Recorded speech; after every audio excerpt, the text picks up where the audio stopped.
A very good morning to you. Thank you so much for joining us once again on the AM show. It's a long Christmas holiday period and I hope you're making the very best out of it. Well, this morning for our news review segment, we will have energy analyst Kojo Poku. And for our big stories, how have various ministers performed and how will you rate them? The General Secretary of the NPP, Justin Kudia, is warning ministers who perform abysmally that they will be recommended for reshuffling. Can this threat be the trigger for efficient performance by these ministers?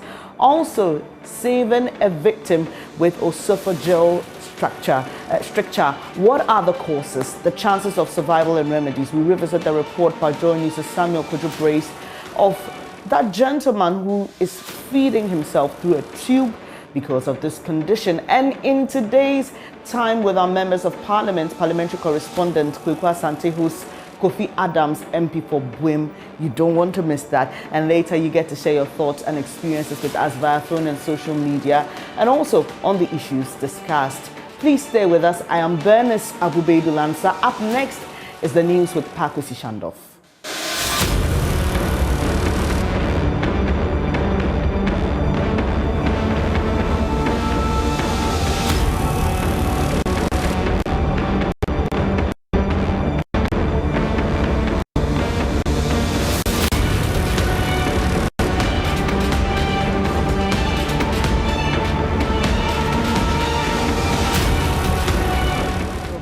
In the Christmas festivities, and welcome to the AM News. My name is Pakwesi Shandoff. Thousands of patrons thronged the Ebri Botanical Gardens to partake in the fun-filled Frital Joy FM family party in the park. Now, for many, this was arguably the best time spent with their respective families. Michael Papaniashale was there and has the rest of the details.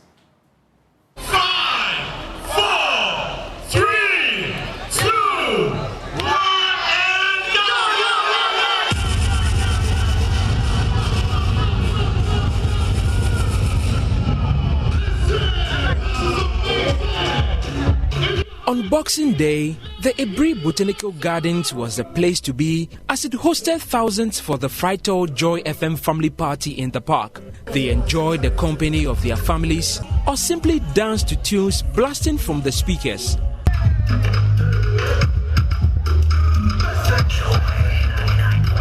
For many, it was time to wind down and spend good quality time with family.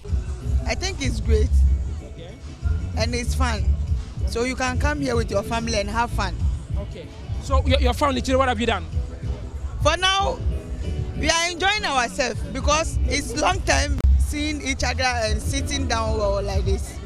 Always, it's been very nice. I'm very happy. This is my first time coming, but it's been very nice. I'm extremely happy about it. Wait, what's your name?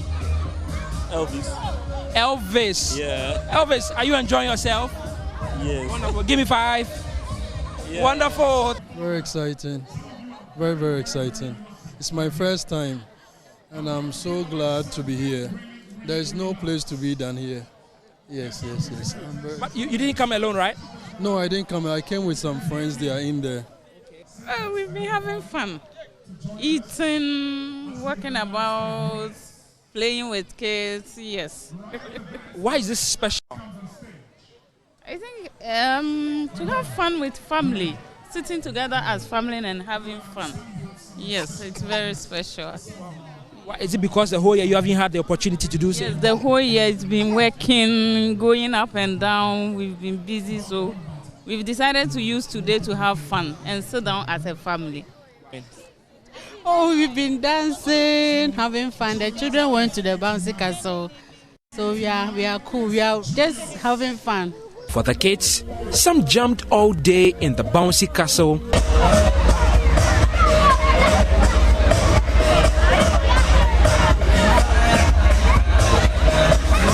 Others spent their time giving their faces a facelift. No, we just ask them what they want, then we try and draw it.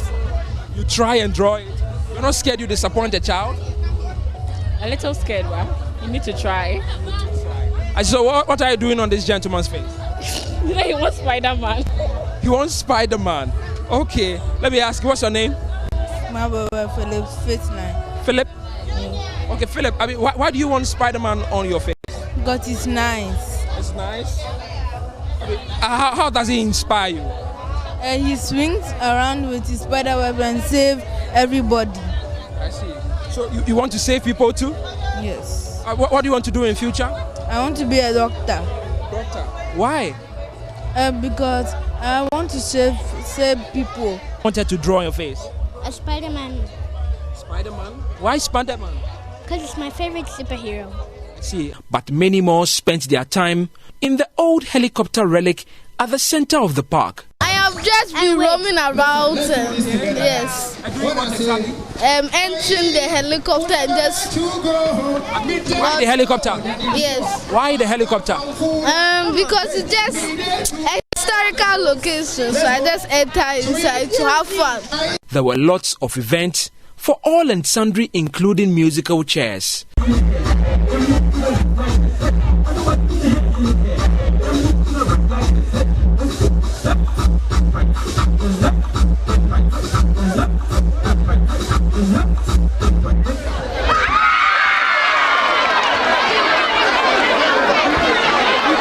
And then the very competitive fry-tail cooking competition.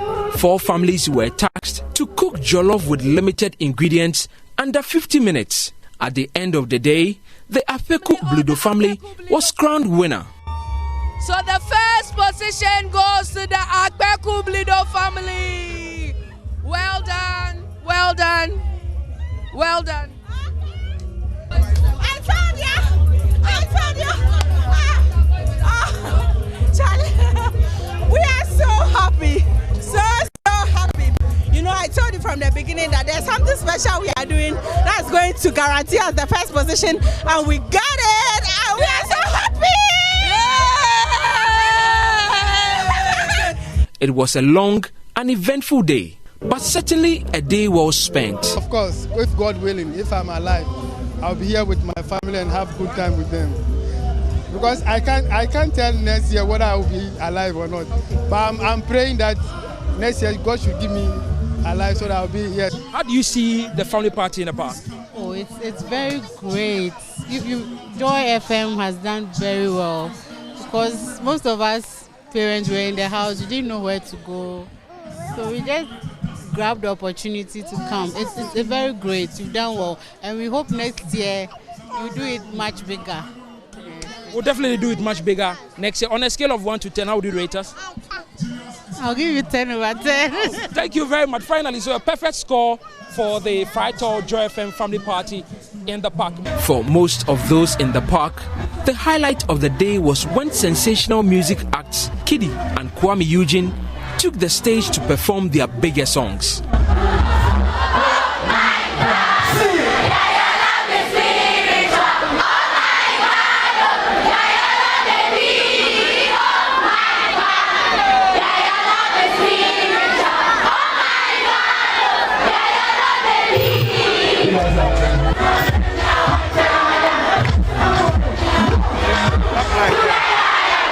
For JoyNews, Michael Ashali.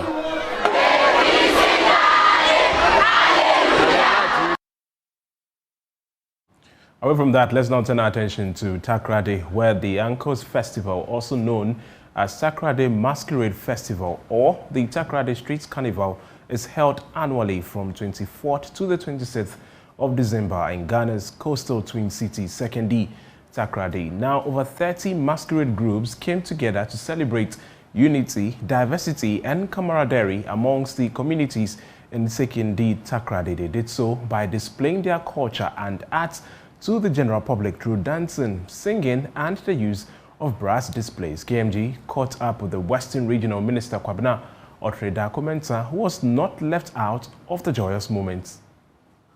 And it's so the biggest street carnival you can ever see, hear of in this country. Trust me, the kind of energy and effort that has gone into this is incredible. And who else to make it even graceful than the one and only Honorable Kobe is here in his full regalia. He never missed any of the costumes and it's right here with us. Honorable, congratulations to you. Thank you very much.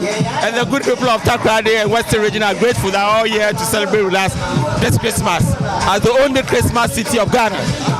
This is my first time, and I'm so much enthusiastic about this already. I mean, for the past 20 years, this has been happening under your watch. You have made sure that it's even stronger and stronger. What does this mean to you? It means so much to us because this is popular culture, and we want every Ghanaian to enjoy it. This is not like going to watch somebody at a festival. Yeah, you come like you have bought your dress and put on, you participate, and you see the kind of music they play and the way we all dance to it. So beautiful, and this is the momentum that we want to generate for the Western region. So we are saying that every year, every Ghanaian Christmas, it should be in Takrady. Let's talk about the youth and the fact that you are very particular about the improvement of the youth when it comes to their development. Just recently, you invited Kudus over and you honored him. Now we are seeing this. Every single youth is here. What does this mean to you as an MP? It means so much to us. In the last 2 years, we've been trying to work out so that we move it away from just being a social mobilization to an economic mobilization. So a lot of the groups do different things in supporting the youth in there, either in their business or giving them discount for product that they can use. A lot of groups also sponsor, give scholarships, books, tidy up schools and community service. So in all that, we use that to mobilize the youth for them to also be able to stand on their 2 feet and to be able to go through life very well. Okay, so let's talk about the entertainment that it brings as well. I mean, we've seen young talent in this city, all of them trying as much as possible to make it on the global stage. In your office, what are you doing to support the talent over here? We've seen Kofi Kenata and the likes. I mean, Kofi Kenata and the rest, it's all part of the West Side arrangement. This West Side Carnival actually brought all of them up. In fact, a lot of new singers are brought on stage here to showcase them to the world. Then we develop them from ISM, Singlet, Kofi Kenata, Kwansano, Kwesi Ghana, like we call him, and a lot more. Minister, they all started from this stage. So it has been a way of unveiling talent in the Western region and to the rest of the country. And if you look at even Sky Media Group has also done very well. If you take their products, they're all over in Accra. All over in Accra. I mean, Obi Braid. So it shows that the best always come from the West. I like that. Now let's talk about finally legacy. Where do you want to see this in the next coming years? In your office, what are you also doing to support to make sure that we attain global recognition even more than we have had now? Our clothes are sewn here. This year I was able to give them about all the fancy clubs, give them sewing machines. And for us, that would employ minimum 70 people. Those who have been doing t-shirts. Half of the dress, they are always in short. And we've been exporting it to other places. Last year, Canada came to buy a lot of dresses for the show. Next year, we are going to the London Carnival. We're putting a lot of arrangement to go to the London Carnival. So we want to export it. So we can use that to also invite people to our carnival. That's the only way, so we can expand it. Today, when we started, our hotels were not full. Today, our hotels are all full today. So people now have to even pet with their friends in their homes. So we believe that, like I said, we want to move it from just social mobilization to an economic mobilization agenda. So we can help more of our young people to grow and develop. All right, it looks like that you've done this over the years. When you were even growing up? I started at the age of 5. Oh! Yes, Mr. Aite introduced me. And we used to run all no wonder. Yes. And we enjoy it. And Takrady, this is our passion. This is like Ghana has football. This one, we also have. So much fun and excitement there. Now, the Ghana Police Service has set December 27 each year as the Prophecy Communication Compliance Day. This, according to the police, is part of efforts to curb the rate of 31st watch night prophecies, which can potentially breed fear amongst the populace. This was contained in a statement earlier issued by the police. Now, let me take you quickly to this statement. Please, reminder on illegal communication of prophecies. A year ago today, December 27, 2021, the Ghana Police Service drew the attention of the general public, especially members of the religious community, to the law regarding the communication of prophecies and urged compliance to the law to ensure continuous security and law and order in the country. It continues, we wish to commend the public, particularly religious groups for their cooperation over the period by being circumspect and conscious of the law and adopting legally acceptable means of communicating prophecies to those affected. This, the police said, has contributed greatly in creating an environment where people are able to freely profess their faith without unnecessary anxiety and fear of impending harm or death. Ghana is indeed grateful to the religious leaders in particular and the religious community as a whole for their patriotic understanding of the situation. As the 2022 year draws to a close, we wish to once again entreat the general public, especially faith-based groups, to ensure continuous compliance with the law as it relates to the communication of prophecies. Let us continue to remember that whereas we have the right to practice our faith in religion, freedom of worship and speech, this right must not be exercised in violation of the rights of others and the public interest. The statement goes on to say that as part of sustaining the gains made so far, the Ghana Police Service has adopted 27th December of each year as the Prophecy Communication Compliance Day. This day is being set aside to remind all of us to practice our faith within the confines of the law to ensure a safe, secure environment free of anxiety generated from predictions of impending harm, danger or death. It concludes to say that we wish to take this opportunity to wish everyone a Merry Christmas and a prosperous New Year. And that statement was signed by Grace Ansa Akrofi, who is the Chief Superintendent of the Police Service there. So that's the warning coming from the Ghana Police Service. Now, away from that, the Peace Council says that it is working hand in hand with relevant traditional authorities to find a lasting solution to the crisis in Boko. This comes on the back of recent developments that saw at least 7 people killed over the weekend. Now, speaking to JoyNews, Chairman of the Peace Council, Reverend Ernest Edudiemfi, called for all hands on deck to get the issues resolved. The longer this conflict continues, the more avenues criminals are likely to come into the situation. And from what he is saying now, the impression I have is that there are some other people who have infiltrated into the community who are doing these things. And it's because the conflict is on, these criminals can also come in and do all the things that are happening. My view is that we should be able to get the Service and the Mampusi leadership together, especially between the Bokunaba and the Nairi. Whatever means we have to adopt to get these two top chiefs together to agree to talk to their people to cease fire is a critical thing that we need now. If we're able to get them to get their people to cease fire, then it becomes easier for the military and the security apparatus to fish out these criminals who have infiltrated the system. If they don't cease fire, then we're going to have all these guys running around killing people innocently. And it will be difficult to hold anybody responsible because it appears that the two communities are doing this, whereas it may not be coming from. Let's now listen to the MC for Boko, Amadou Hamza Zanga, who has been frustrated by the situation. Who alleged to be military personnel. Okay. We're very military, but they're not the real military. Have you heard from the military commander in your area? Because he came to me. Okay. The police commander was here. The two of them all were here. Okay. They saw the incident. They saw the people. I have.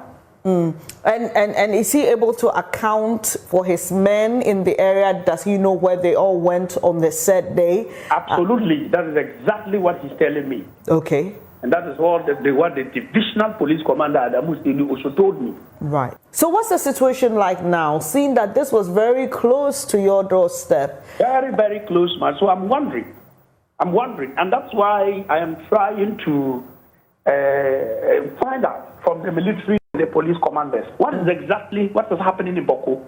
Look, I'm not talking because they are my neighbors. I must be worried because they are my neighbors. I am worried because some innocent souls in every part of Boko have been killed in that cold manner. One old man who was married, and I told you the son died. later in the hospital. Baba Salam, I can now figure the name. It's completely nonsense. We don't have to do that. Why should we begin to kill ourselves again in this country? I am seriously working on development project in Baku to propel the needed development that Baku is lagging over the years. And that is the period for 1 year I'm not able to do proper developmental agenda for the people of Baku. The government of Ghana is stressing so much that the desire to get the people of Baku the needed development projects that we need as a municipality.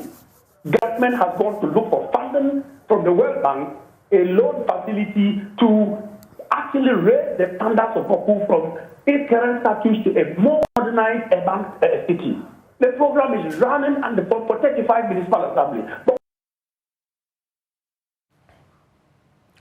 Now take a moment, think of your favorite meal. Maybe that goat meat soup, that chicken stew, or perhaps that pork kebab. And if you have a sweet tooth, the chocolate and red velvet cake. But imagine not being able to taste any of these savories and sweet bombs. Well, that happens to be the daily struggle of Vincent Atobra, who suffers from esophageal stricture. Thus, he can only eat and drink through a tube. His life therefore hangs in a balance. My colleague Samuel Kojo Brace has more on this story.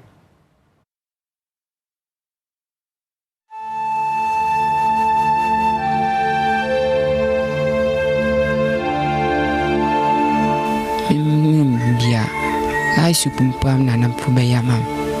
Overclibiam trying po. Po uncle. Anande mende syringe marching. Namdam pano on the affair. Supini. How ne de wife a bebre on pudding yanko ponadum masisia or down with one. On no oka kitty be nanka we.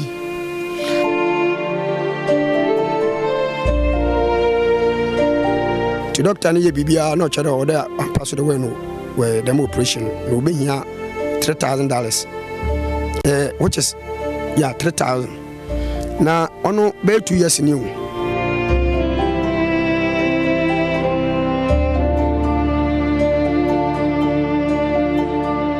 Vincent Atobra, a 25-year-old looking half his age. He has been feeding himself through a strange means, the use of a specialized syringe. He's done this for the past 3 years. Me true today no. Ntume men ebanim bia insu fufu banku ntume me ade a oyelo kwetide ti na kokum dikote e chede defa tupni india fa tupni moto koko ti onina ono anam defa. He has been feeding like this because he suffers from what is called corrosive esophageal stricture. Thirsty for water, he accidentally drank what looked like water but turned out to be caustic soda. Namko school, timfi school be no na is comedy. Is comedy na catch him nanande.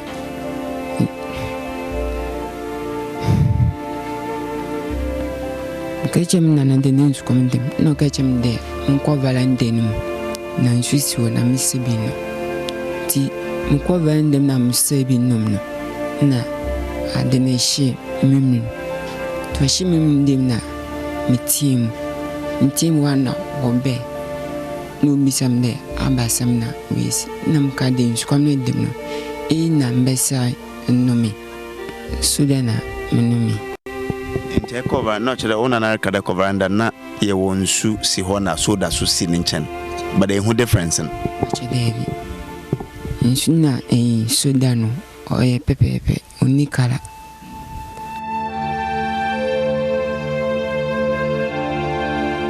After he drank the caustic soda, he recovered after receiving treatment, but his throat constricted again 3 years ago. One more hospital.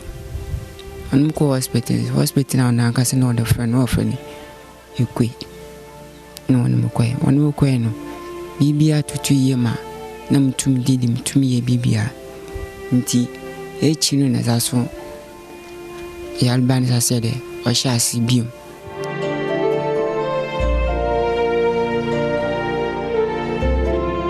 Vincent says all efforts to get this rectified have yielded little result. His quality of life has reduced greatly. Vincent hungers to once again eat through his mouth, just like everybody. For now, even drinking water is impossible for him. Bia, I supumpam nanampuba yamam. No baklibia man trying po. Mpo onko. Anande mende syringe marching. Nam dampano de afa. Tupini. Mimicha. Ni tup na kasa mwade. Mi hunde mimia miyefuno. Habaso. Tup na noche. Sam mimi dina. Ndid bankuma onko. Bundu wejina. Which means there. My fool. Vincent is an orphan living with a grandmother. His aunt, Tewia, tells me, but for the grace of God, he would have lost his life long ago. Nana na otenencheno, ontuminye edwuma papa biala. Cedri na walka no, wetu ho anomane biala. Nana no ontumonko. De odenboko kolobu na wako akaye ne Cedri no sika asam no so wayedin. Aha one de wa fa bebre mu onompo de nyankopon na adom masisi ala odan wote wono. Ono oka ketikiti bi na nka owi. Osola ne minmu no ontumi menade. Ontumi ndidi. Ontumi nyehwe. Ono de bia eblankote nti ti de edepani bia de fa tup no na wetumi didi. For the past 3 years, one man has been of constant support to him. Eric Oko Hackman. He's been trying to rally support to help Vincent. Vincent's condition depresses him. To doctor ni bibia no chara order and pass the way no where them operation no be here $3,000. Which is $3,000. Now ono be 2 years new. Nti by this time the obobo last time the bobo. Nti okoba no no chede na kasa no amani paper there on phone call kurubu ho ma paper no ma de kwano was paper na spy.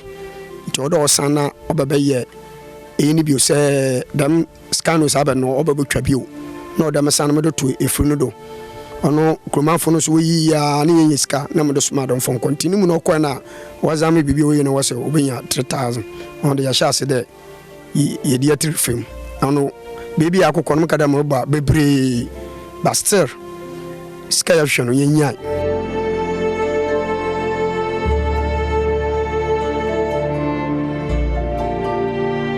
Vincent yearns to taste and eat his grandmother's food once again, but who will make this dream come true? For JoyNews, Samuel Kojo Brace, Elsiejo, Ahanta West Municipality, Western Region.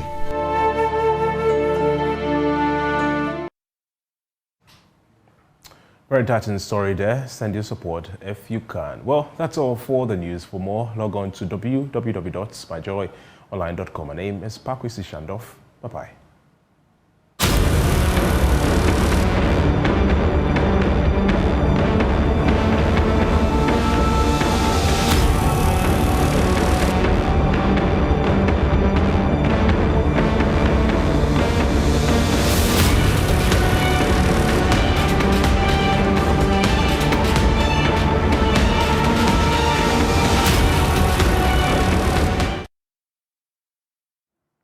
Thank you so much for staying on the AM show earlier. You heard the news by Bernice Shandoff. It's now time to bring you the headlines. And as you may be aware, the papers are on a break, most of them till next year. And so we'll delve straight to my Joy Online and bring you the headlines there. Right, so our top story, Kwame Eugene Kidi others thrill families at Frightel Joy FM party in the park, and we brought you that during our news. And in other news, soldiers asked to be mindful of duty to nation. And you have MTN Ghana Foundation giving hampers to newborn babies at the Kolebu Teaching Hospital. Dag Howard Mills opens up on how his son's death hit him. Really sad there. And then the one that has been topical since yesterday, government includes individual bondholders in domestic debt exchange. Let me acknowledge the presence of Kojopoku energy analyst here, energy expert here on the AM show. Good morning to you, Mr. Poku. Thanks for joining the program. Good morning. How are you? I'm doing great. Hope you are too. And hope the season is treating you well. Many happy returns. Well, we did well with the Christmas. I'm live with you from Oseikrum, Kumasi. Oh, that's nice. How's Kumasi? Kumasi as well. I mean, everybody seems to have fun with the Christmas, so I came to spend Christmas with the family. That's a nice one. Right, let's just delve straight into the headlines. And the one I just highlighted, the inclusion of individual bondholders in the debt exchange program, the extension of the deadline. How did that news come to you, and what was your initial thought about it? Well, it wasn't surprising when the TUC were threatening to go on strike, and everybody thought, look, I have been saying this from day one. Government is me and you. Everybody sitting at home watching us, everybody is government. When government has a problem, we all have a problem. It's unfortunate that when government, which is the people we've put in charge of our government machinery, are doing certain things that we tell them to stop, and they don't. But when there's a problem, we all have to do burden sharing. Now, if there is a set amount that government need to get off its books to make government solvent, to make government have liquid, to get liquidity, okay? And the TUC, who government spends 33% of its total revenue, almost about 33%, almost 50% of its total revenue to pay salaries to, says that, look, if you don't take our pensions out of it, we're going to go on strike.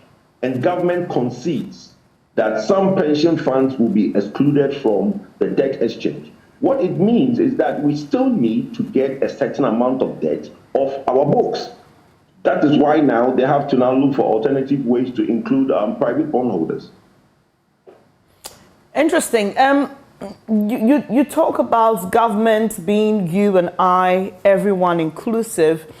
Do you also share in the view of those who say that this government has been very adamant when it comes to listening to the views of the people?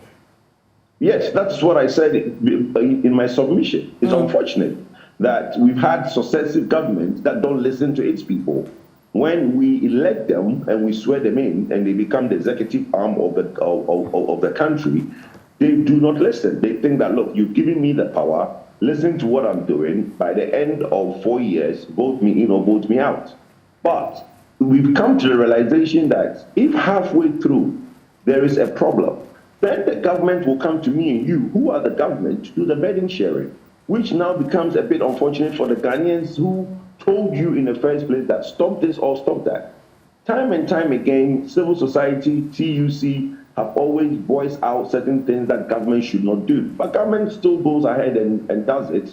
But that's the realization that we have now, whereby we are having to do burden sharing, where, like I said, initially, pension funds were seen as, okay, I have said that, look, everybody going to go on pension will get their pension. There's nobody that's going to get a haircut in terms of when you go to collect your pension, the pension fund will tell you that, oh, because government did debt exchange, you are not going to get your money. That is not going to happen. Because if you look at the total money in the pension pot, okay, there's enough in there to pay, to do pension payments every year. And government is only saying that I'm not paying interest in 2023.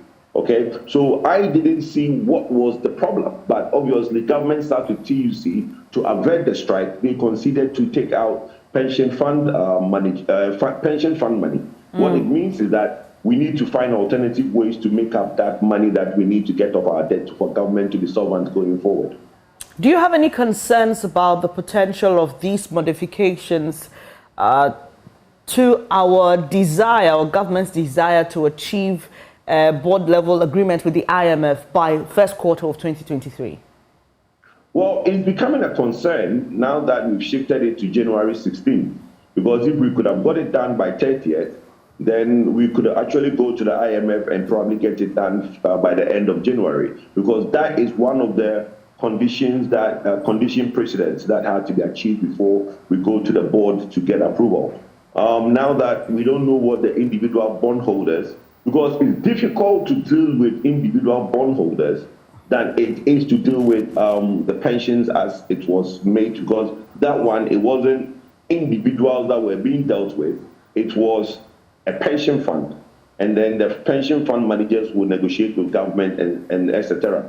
Now we have to go and deal with individual bondholders. I don't know what their position will be, but it's interesting times ahead. What everybody should remember is that this thing will come at a dire consequence to all of us. I don't appreciate it. I'm 100% against it, but that is where we tend to find ourselves. So now that we have the problem, we need to find a collective solution. That is where my stance is now, because if we go into 2023, bear in mind, we don't have Eurobond, we don't have any inflows coming in between the first half of the year. If we do not conclude the IMF negotiation in time for us to get some of the 3 billion to come in to cushion us, we might have some tough time ahead of us. Interesting. So let's get back onto myjoyonline.com to pick up other headlines. There's this really interesting one by the NPP's General Secretary.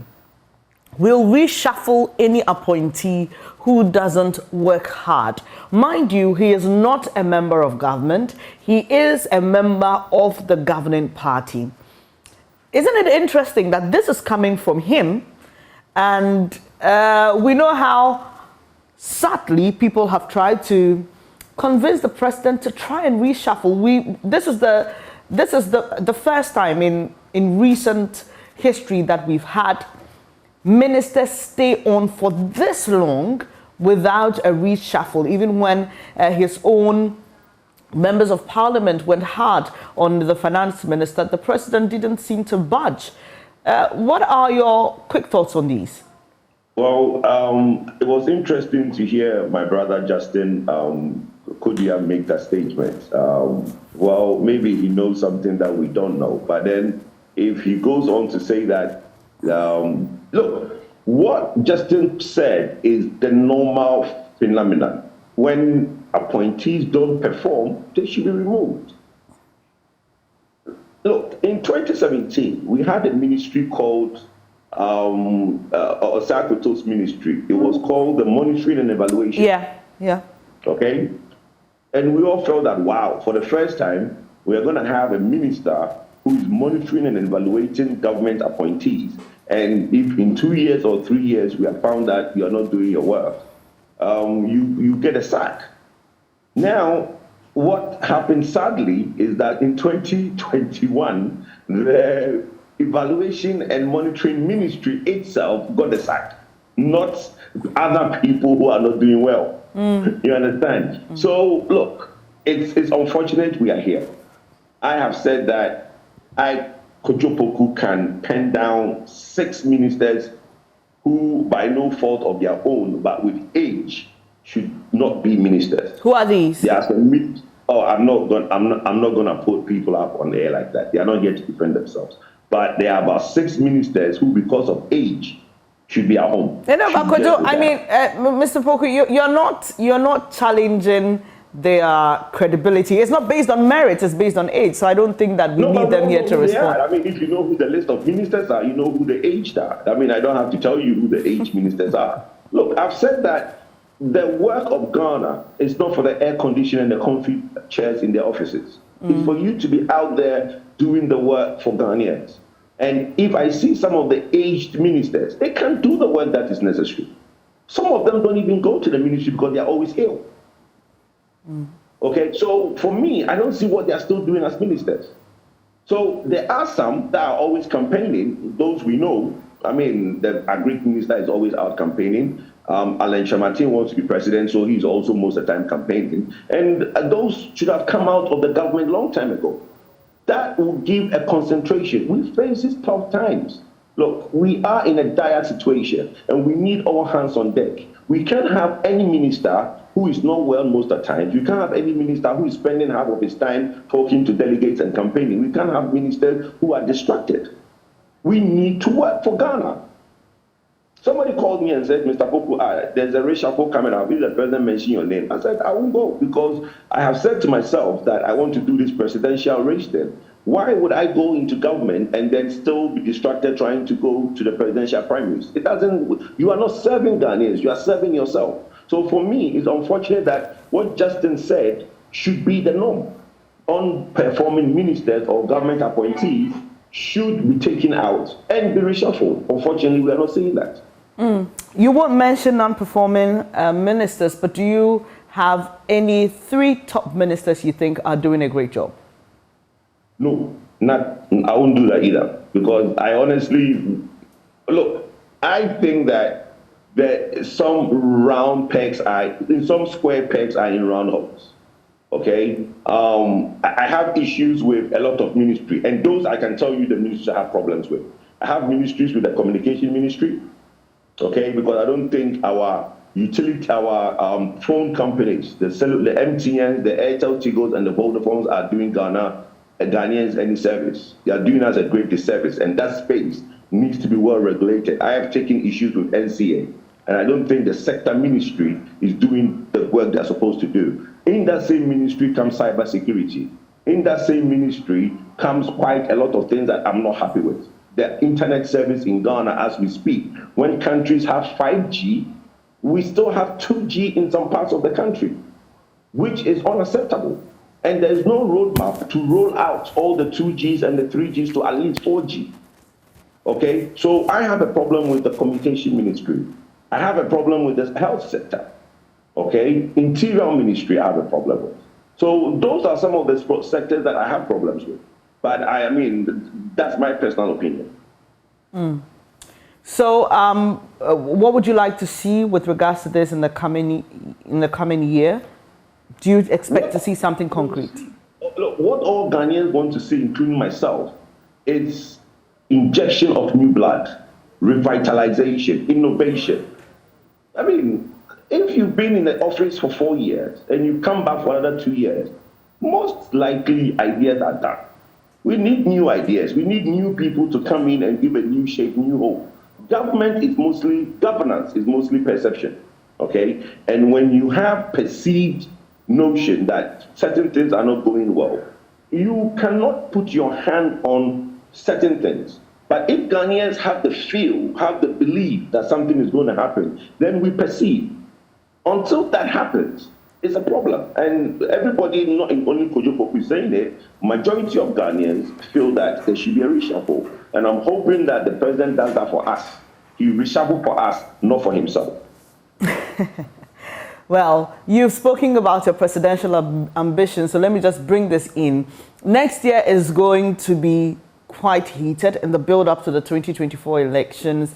Some parties will select their flag bearers and all. What are you looking forward to? What are your hopes for the coming year? Well, I think the coming year is going to be a bit destructive, in the sense that, look, we need Parliament to be to focus and pass the bills and the laws to basically keep the country running. But parliamentarians who are seeking re-election have to basically be going to the constituencies to do their work. Then we have ministers who probably are looking at some ministers who are also parliamentarians that have to be re-elected. So they would also be distracted. Like I said earlier, the 2 ministers who have clearly stated, given their intention of running for the presidential election, should be made to step aside, which is Mr. Alain Chamartin and Akoto Afriyie. The president should make them step aside at the beginning of the year.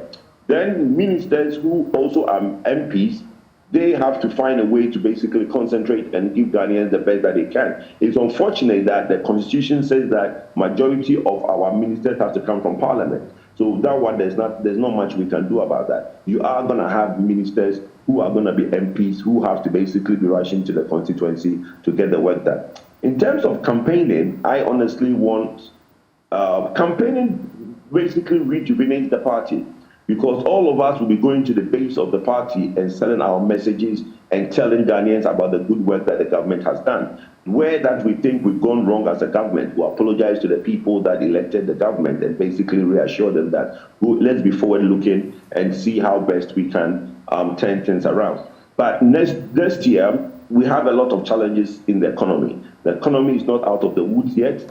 You look at the world economy in general, we have a lot of the developed nations going into recession, okay? Which means that anytime they are ahead of the curve, so their recession, when they are coming out, then developing nations also now enters into recession. And that's been the case for so many years. So if we are not careful, for now, we don't have a resilient economy. We are going to the IMF with that program. We basically working with the IMF through next year is going to make sure that we don't experience some or all the shocks that will come our way from what the external world economies would have. We don't see any rest or slowing down of the Ukraine-Russia war. So that is going to affect commodity prices, and that's going to affect a lot of things in the world market. So we are in for a choppy time in 2023. Just that I'm hoping that as a nation, we'll be able to do this political campaigning thing in 2023, and at the same time, keep our eye to make sure that we deliver the mandate that Ghanaians have given to the NPP government to roll to do. Well, another story on My Joy Online, more praise for Parliament of its scrutiny of 2023 budget. The CDG has also lauded Parliament for rejecting the National Cathedral budget, among others. Are you impressed so far with the work in Parliament? Again, that is the work they're supposed to be doing year on year. I don't know why this year everybody think that. Look, I have always said that parliamentary oversight is the biggest deficit we have in this country. We don't have a very good parliamentary oversight. I have had instances to go to select committees where agreements are being passed, and I have gone there and come out and be very disappointed because of the rate at which we pass some of these agreements. You have a situation like PDS, which I always refer to because I had a first-hand experience on how the PDS agreement was passed.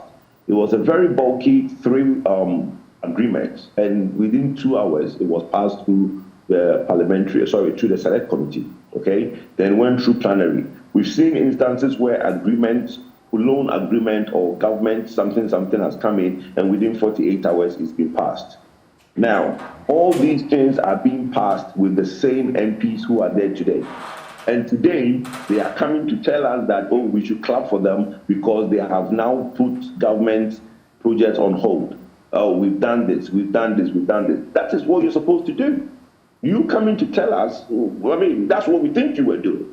So it means that all along, you're not doing the work that you're supposed to do. We see the NDC put a whole list of things that they claim they've stopped the government from doing. And I'm thinking, what? Why are you now doing a list? Every year, you should be coming to tell Ghanaians that, giving us that same list. It shouldn't be that this time around is when government is now the opposition is all of a sudden championing certain things. There should be checks and balances. That's why we have a minority and majority. It's not all the things that, even people in majority, it's not all the things that they should agree with government on. And this year, we seem to have that, where we have some section of the majority coming out to voice some parts of government policy that they are not happy with. It's a good thing. It's healthy for democracy. The essence of democracy is checks and balances. We need the minority to be steadfast and do what they are doing, but not only this year, but continue doing it. Then our brothers in MPP will also learn, say, whenever there happen to be an NDC government, we will have the minority at that time, whoever the party is, be it MPP or NDC, will be able to now do that and check the government in power. We need that checks and balances in Parliament. Interesting, but considering the fact that it's quite close in terms of numbers between the majority and the minority side, and what we've seen over the years, would you say that this is just a one-off, considering the numbers, or Parliament is growing to the point where it's moving away from the rubber stamp that we know it to be? It should grow away from. I'm not saying that it is doing that. Yes, even though it's close, 134, 134, or is it 137, 137? It's close, but still, we are not seeing the difference. You understand? In 2020, when we came into this parliament with more like what do you call a hang parliament, okay, where the casting vote is the MP for the independent MP, okay, we would have thought that most of government policies that was very contentious and some of the things that government has taken to parliament that was contentious would have seen a bit more debate, rigorous approval process. But we've not seen that. It's just this time that, like I said, we are being given a list and we are seeing that the minority has been able to stop certain things happening. And I applaud them, but I think that it should be a continuous process and it's something that they should have been doing in the past. It shouldn't be anything new. Right. So while we're enjoying the season, you said you're home with your family because it's Christmas. There are many other people who are having fun. Unfortunately for residents of Boku, it's not so exciting. There have been recent incidents of violence and the death toll now is about 18 people dead. Some of the stories we've heard are just unbelievable, where people who are seen to be clad in military uniform walk into homes and just shoot at people and kill them. This has been long running. I'm told the IGP was in the area about 3 months ago talking to the factions, trying to get them to resolve the issue. But this is where we are. Also, there are those who believe that there could be criminals and persons associated with terrorist groups taking advantage of the situation, seeing how Boku is close to our border with neighboring Burkina Faso. I don't know if you've been following that particular story. Yeah, I'm a son of Boku, so I'm a son of Boku. Pusiga, my adopted mother is from Pusiga, so I'm a son of Boku. I follow Boku more intensely than anybody else. Wow, that's an interesting revelation. When you said in recent times, I'm surprised you're saying recent times. What is going on in Boku has been going on for far too long. Look, but we saw a decline. We saw a decline in the violence, but there's a resurgence. No, there wasn't a decline. The journalists supposed look. What happened was that all the cameras and the journalists stopped covering Boku. It's not that there's been a decline in anything going on in Boku. The Mampusi fight and the Kusasis fight in Boku has been going on, and in the recent past, just about a year, 6 months, whatever ago, it's got nothing to do with it stopped or went down. The only difference is that the cameras left. The journalists stopped covering it. Today you brought it up and you're saying it's recent. No, I didn't just bring it up today. We've been discussing it for the past weeks and a few months. More people die in Boku on a daily basis than anywhere in the country. That's why there's a curfew. People have been stopped from wearing smokes in Boku. Okay? When, like I was telling you, I was supposed to go to Boku.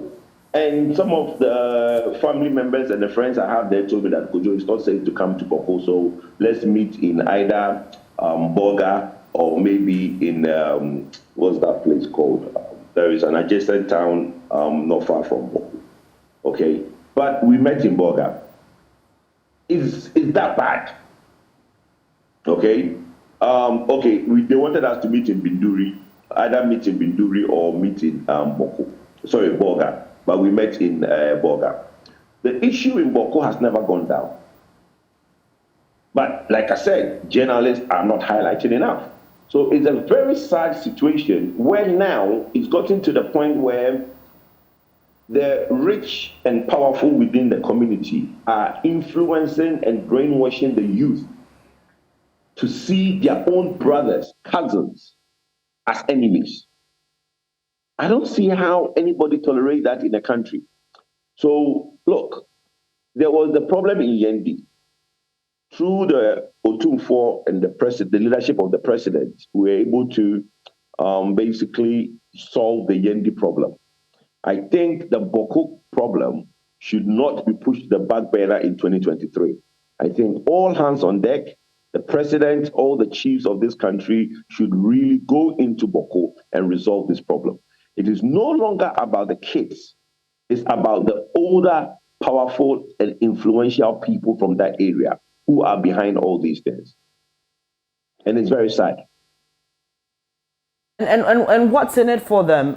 Is it arms selling? It's historical. Yeah, but the Boko issue is historical. You know, I'll tell you, in 2003, you know, in 2001, in 2000, Madam Hawa Yakubu, who was my adopted mother, won the seat in Boko. Now, that fight, like I said, is generational. It's been going on for a very long time. Right. So one group of people supported her in her bid to win in 2020, and she became the MP and minister. So in her heart, she felt that she needs to resolve this problem within her reign. And if any time that this thing is going to go away, it's going to go away when she's MP of the area. And that time, there was no Pusika seat. There was only Boko Central. So she was the MP for Boko Central.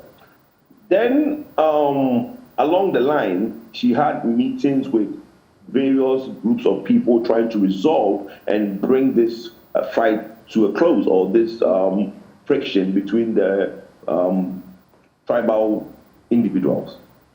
Then one group who did not support her, that she was having a meeting with, the other group now said that, but we supported you to come to power.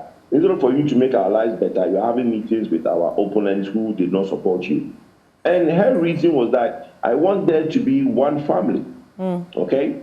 Now, she lost 2024, mainly because then the 2020 or 2024? 2004? Sorry, 2004. She lost 2004. Sorry. 2004, she lost because then her competitor, Hassan Ayariga, in Boko Central, basically came in and was supported by one faction against her, and she lost. But from that time, there hasn't been peace. And there was not peace because there was a time when her house was actually burnt down during election, which was the one that she lost in 96. In 96, her house was burnt down. So the violence in Boko has been going on for time immemorial. And various people have tried it. His Excellency J. Kumpufo tried all his best to solve this problem. Going forward, I think that, like I said, in 2023, we should try our best to do what? Put the Boko issue front and center. The journalists should put the cameras there every day so nobody forgets about what's going on with the poor people of Boko. Finally, Mr. Poku, the Ghana Police Service has come out with a directive. It calls it a reminder to prophets about 31st night prophecies, and is cautioning them on how to communicate that so that they don't breed fear and panic in the country. I don't know what you think about that. Later in the show, we'll be getting the views of our audience on what they make of that. I remember there were very mixed reactions to this the first time it happened last year. Though some sects of the Christian faith were very upset, saying that you cannot control what prophets say. They cite biblical examples of how prophets in the Old Testament, who were actually governmental prophets, who went to the kings to tell them this and that and that, and ABC and that and that.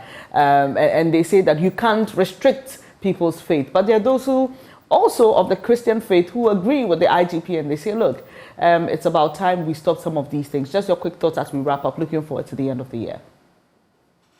You know what? My point is very simple. Sorry. My point is very simple.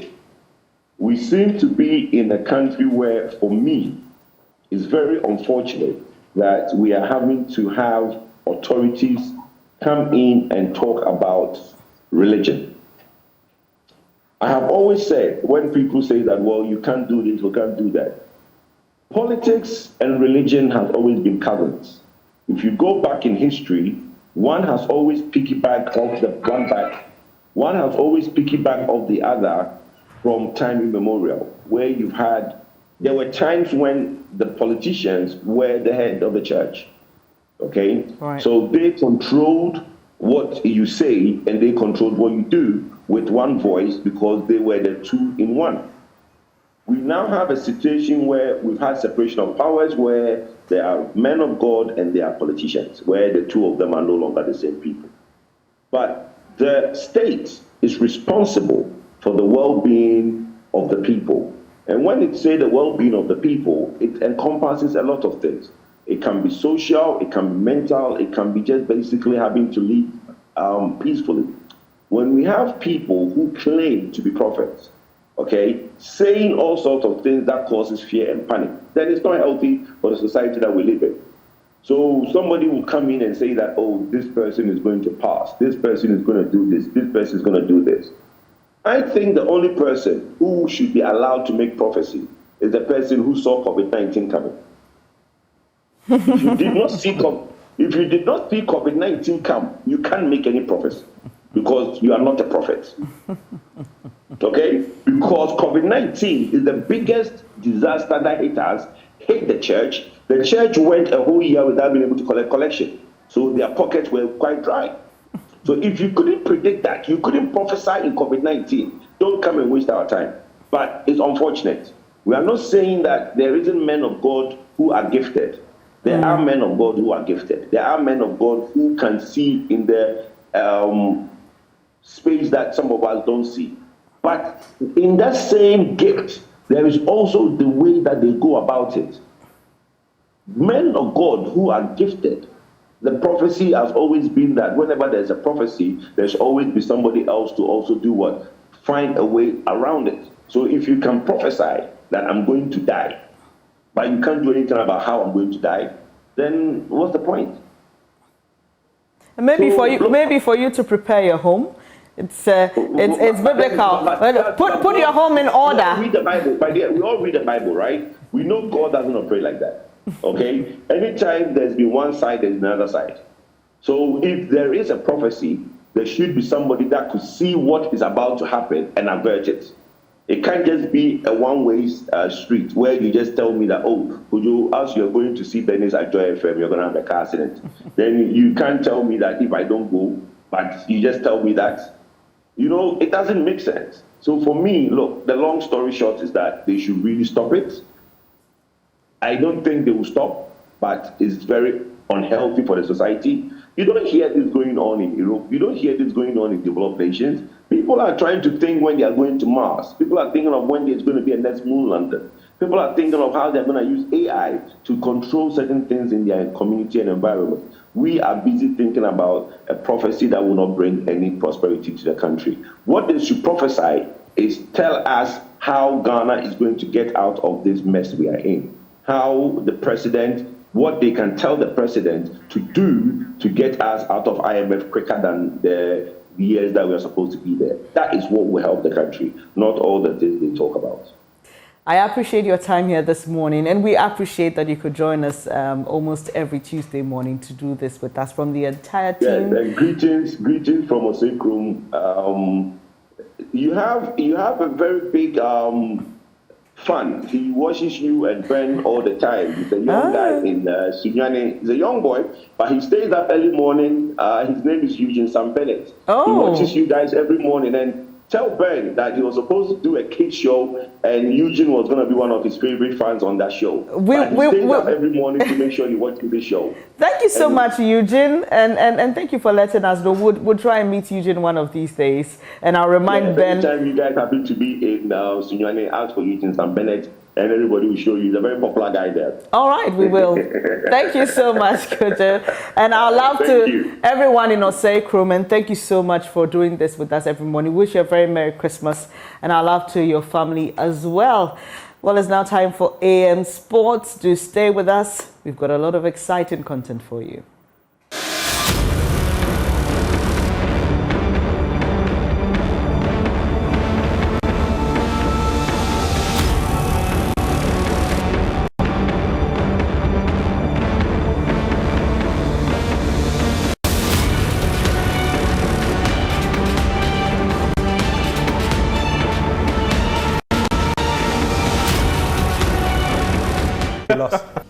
You moved from there, from the being a FIFA General Coordinator. Then later you went to CAF.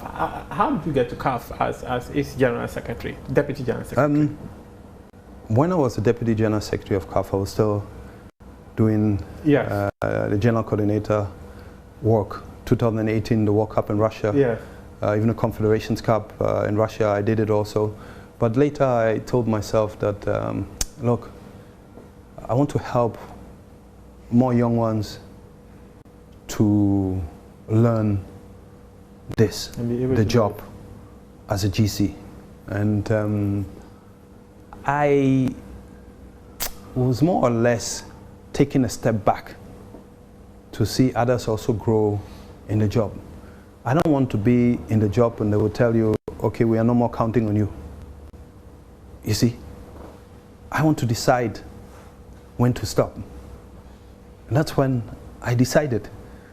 You see, I was called again for the World Cup in Qatar. Oh, okay. You know, they called me, they said, look, they are doing workshops and this and that, we want you to be there. And I told them, look, if you really have an emergency, I'll help you out. But for now, I'm good. You see, I also want to enjoy football, enjoy the matches, sitting, jubilating when my country scores. You see? And not to be tense on the touchline. Yeah. No, it's not that I'm tense, because I'm not the guy who shouts. But I want to feel the joy and also getting up and say, yeah. Yes. You see, so, yeah. So how would you describe your days as a Deputy General Secretary at CAF? I spent almost 4 years there. Again, Nagode Allah. I'm grateful. I don't think any former player has had that privilege. To serve the Confederation of African Football. 54 countries under me in charge of football.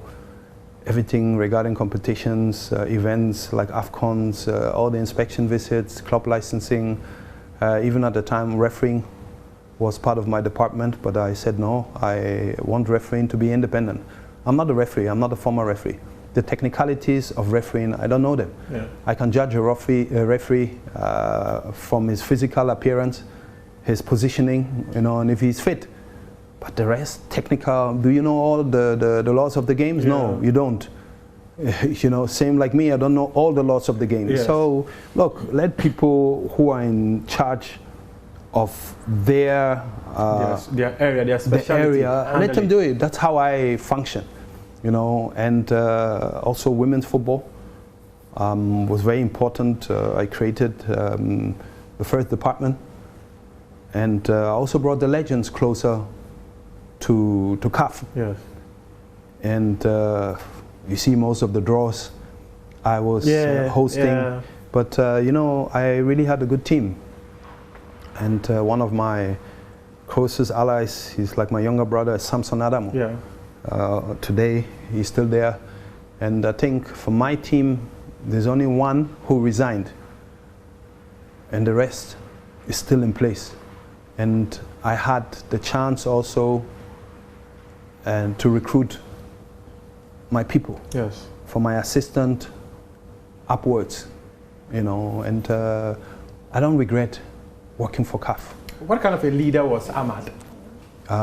President Ahmad, especially in the beginning, I mean, he knew that I have a strong personality, and he allowed me to do my thing. And you see, I must also be grateful to him, for the opportunity. And also President Kwesi Nyantakyi, because Ahmad always wanted me. And it took a couple of months for me to say yes, because I didn't want to move from Ghana again, and I didn't want to leave my family. So I thank him for... Was it the symposium, the CAF, November 2017, my memory serves me? In Morocco. Yes, that you were confirmed as that the Deputy General Secretary of CAF. Yeah, it was in October or November, yeah. Yeah, somewhere October, November. Yeah. And but then we also did the WAFU, and I was the tournament director in Cape Coast. And he came with he came, and that's where he asked me again. But then he called Desai, he told Drogba, he told Eto'o, even Abedi, to convince me. And you see, they also made me understand that they said, hey, Anthony, you are not only there for yourself, you're also there for us, the players, former and active players. And that made me think again, but I never take a decision without my family. Okay. You know, I've been married since almost 30 years. Yeah. And my wife and my kids are always part of any process. decision which has to do with the family I will take. And you know, in the beginning it was like 2 weeks there, 2 weeks here, but you know, I recall. I remember they forget. Sometimes I called you, you said you were in Egypt. yeah, but then it didn't happen, you know, sometimes, and it was not easy, you know, traveling, being away from the family, especially then when COVID time came. I didn't see my family for almost 5 or 6 months. We have Zoom and everything, but it's not physically, you know. So, but again, I'm grateful for everyone who supported me within this journey, and also when I resigned. Yes. The General Secretary, Veron, was very good to me. People sometimes want to hear the contrary, but it was not like that. I sat with him, he told me, think about it, I give you time to think, and I told him, no, I know what I want. You know, and I had taken my decision already before. And up to now, we have a very good relationship, same like the President, Motsepe. No issue. He asked me always why, but I told them that I didn't want to sacrifice my family life, you know, and really I went without any hard feelings, yes. And I'm always welcome, you know.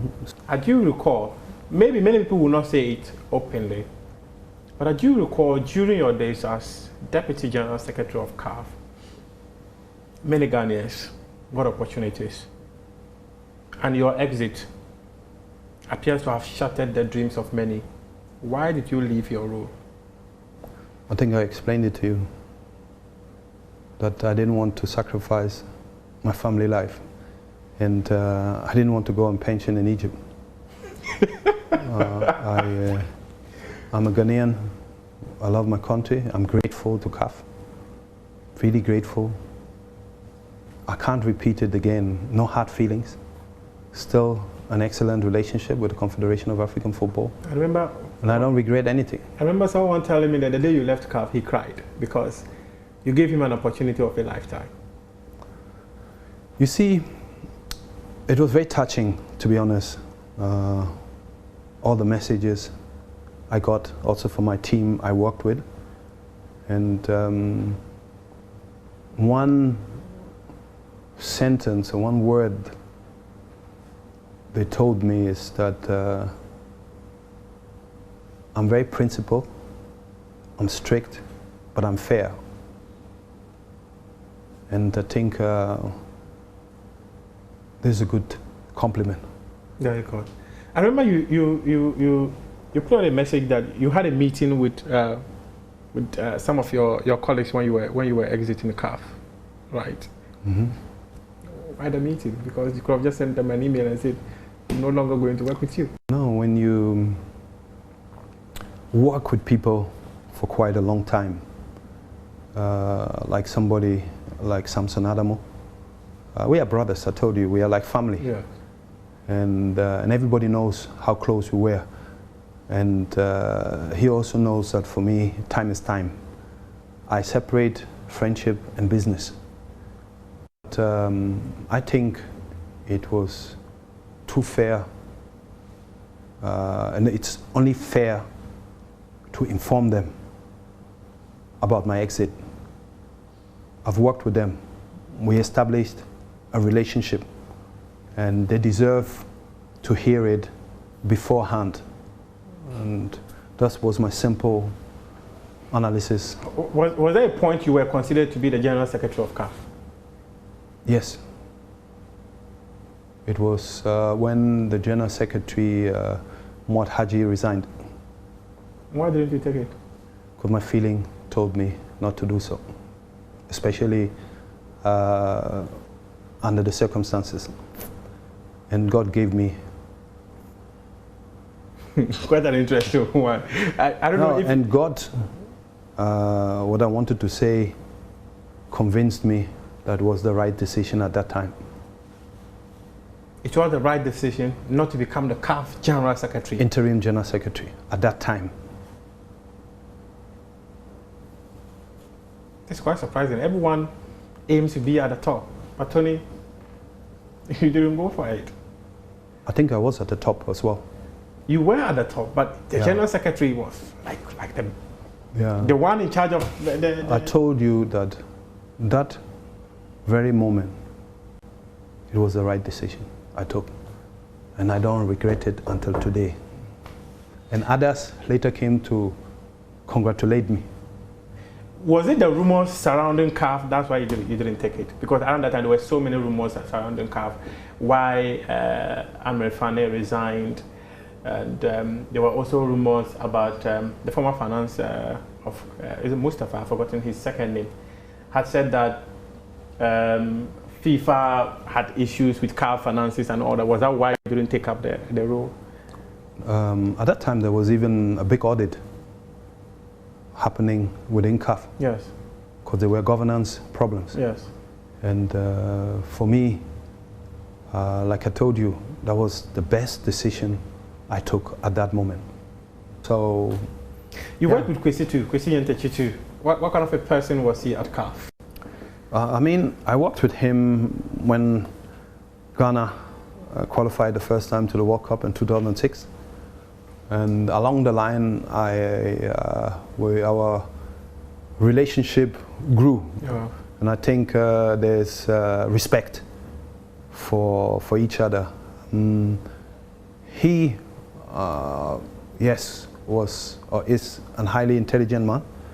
I mean, he's well studied academically. Yeah. And his input back then within the executive committee of CAF was very deep, and he was well respected within the football fraternity, you know, and just sad how it ended. It ended, yeah. I remember some time ago, like the interview I mentioned earlier, that I heard you say that there's no elevator to success, you have to go through the steps. Many people were always calling on Anthony Bafo to contest Kwesi Ntechi to become GFA president, but you never did. Why? I am very content with my life. I do what I like to do. I am busy, I'm occupied, and for now, it has never come. Is this something you don't want to do? my mind. I don't know. For now, the drive is not there. I still have unfinished business with the Professional Football Association of Ghana. I'll come to that. You know, and for now, my mind is not there. You know, I have to be honest to you, a lot of people call me and want to push me. But for now, I don't know what I'm going to say tomorrow or tomorrow next. But for now, I'm happy with my life, you know, as simple as that. I remember speaking to Kwesi Ntechi on this very show, where he said that when he was at Garka, because of his legal background, he was offering support to clubs, to players and all that. And they felt if he was elevated, he could be of a good help to them. You set up PFAG, you've contributed massively to many footballers. The GFA is at the heart of football in Ghana. And if footballers' interest is the prime of PFAG, why not consider rising to the top there and say, come on, we are now in charge. And in fact, Samuel Eto'o, whom you mentioned earlier, is now the president of Cameroon Football Federation. Drogba tried, he was not successful. Many former footballers are considering. Why is Tony not looking at it? I told you that for now it's not on my mind, and I'm happy with my life. Samuel Eto'o had this ambition. Yes.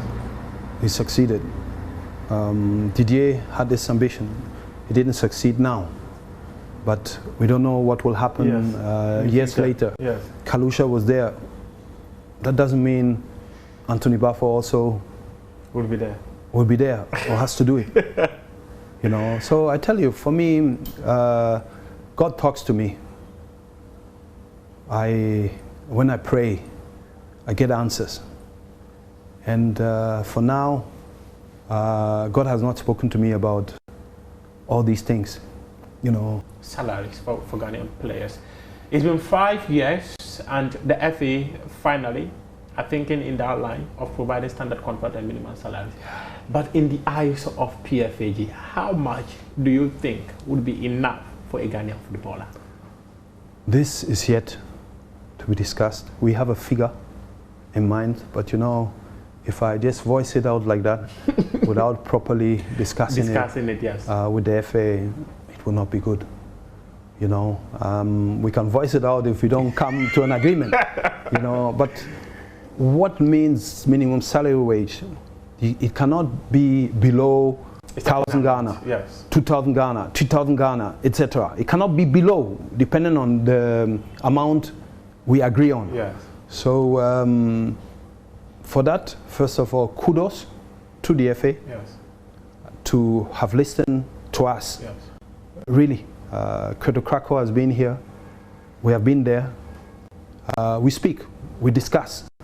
And if you talk to him, when I even engage with him, he says it. He's the president, I'm the general secretary here, but I tell him how I think about certain things. But I believe you can come out, just say something, but without documenting it is not good.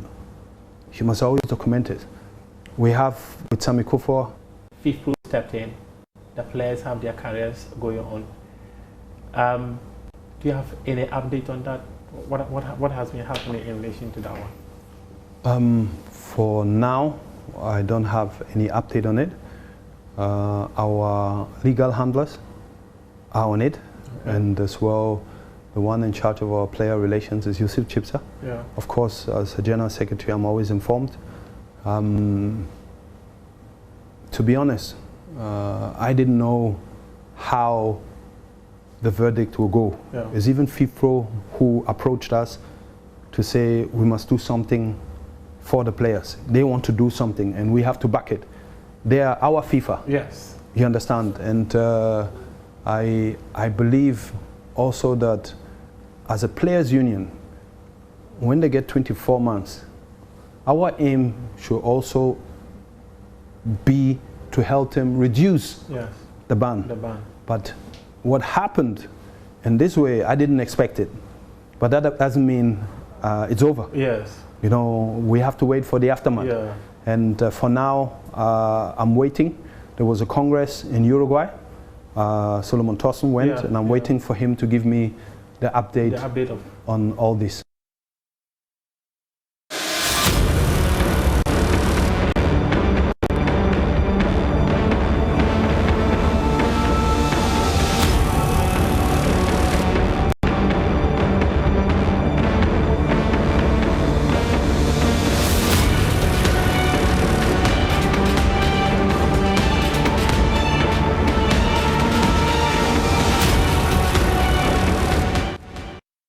So much for staying on the AM show. I'm Bernice Abu-Baidoo Lansah. Now to our big stories. How have various ministries and their ministers performed? How would you rate them? Well, the General Secretary of the NPP, Justin Kodia, is warning ministers who perform abysmally they will be recommended for reshuffling. Can this threat trigger efficiency? Well, we wait to see. This morning I've been joined by lawyer Bobby Banson, Professor Kojo Epieje Etia, Associate Professor, University of Ghana Law School, and Dr. Rashid Rahman, Executive, African Center for Parliamentary Affairs. He'll be joining us much later. But let me start with you. Prof, good morning. Thank you for joining the program. Thanks for having me, and happy holidays. Same to you. So what are your general thoughts about how the various ministries have performed? We'll be delving into some ministries and specifics later, but your general overview of the performance of ministers in this government. That is a very good question to ask, and the answer will not be a straightforward answer, but generally, I think that the performance of most ministries have been abysmal, and it's not something that if every Ghanaian is to be given the opportunity to assess and to comment on, it would be a positive outcome. And so I would say that there's a lot of room for the ministries to do better. They pandered too much to the president, and therefore, where even they have the mandate to perform and realize certain positive results for the citizenry, they've been unable to do or unwilling to do so. And for that matter, generally the performance of the ministries in this year was not very positive. Right, let me come to you, Lawyer Bobby Banton. General overview. Good morning to you, viewers and listeners, and good morning, Prof.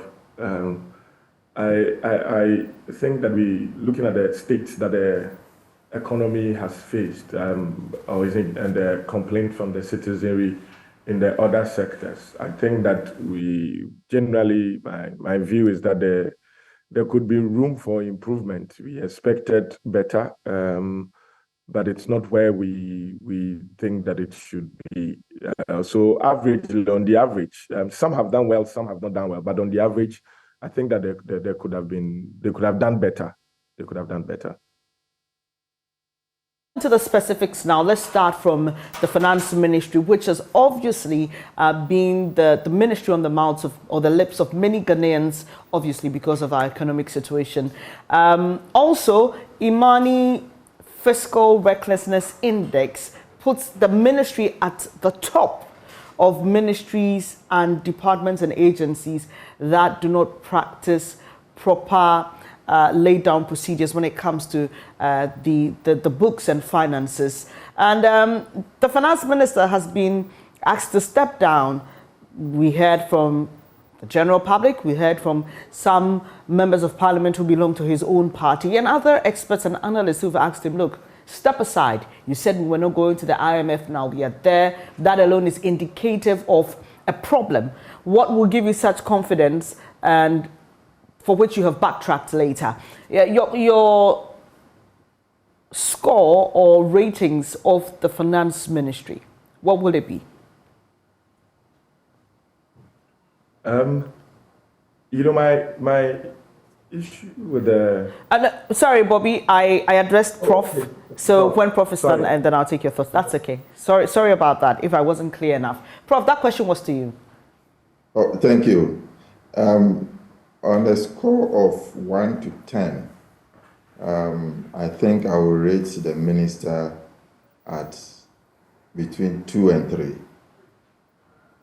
And this is based on a number of factors. I'm not an economist, so I'll not be able to explain some of these issues in technical terms. But I guess economics boil down to the basics and what people feel in their pockets and how they go about their lives. And looking at the way and manner the economy has been managed this year, the conclusion you come to is that it has largely been mismanaged. And so you take, for example, at the beginning of the year, where the cedi was and how much it has depreciated to this level, and the fact that you would not hear the government or the minister for finance making any concrete decisions and taking concrete steps to arrest the decline of the cedi. That is one major negative for the Ministry of Finance and Economic Planning. I also think that the way and manner they went about with the IMF issue is also something that is negative. Right from last year, at least last year, the NDC, civil society organizations, other public-spirited individuals were making the clarion call that our books are not in good shape. Let us reorganize. Let us cut down spending. Let us go to the IMF. But the minister and his deputies were adamant, saying that we are in good shape. We are not going anywhere. And we are a proud people.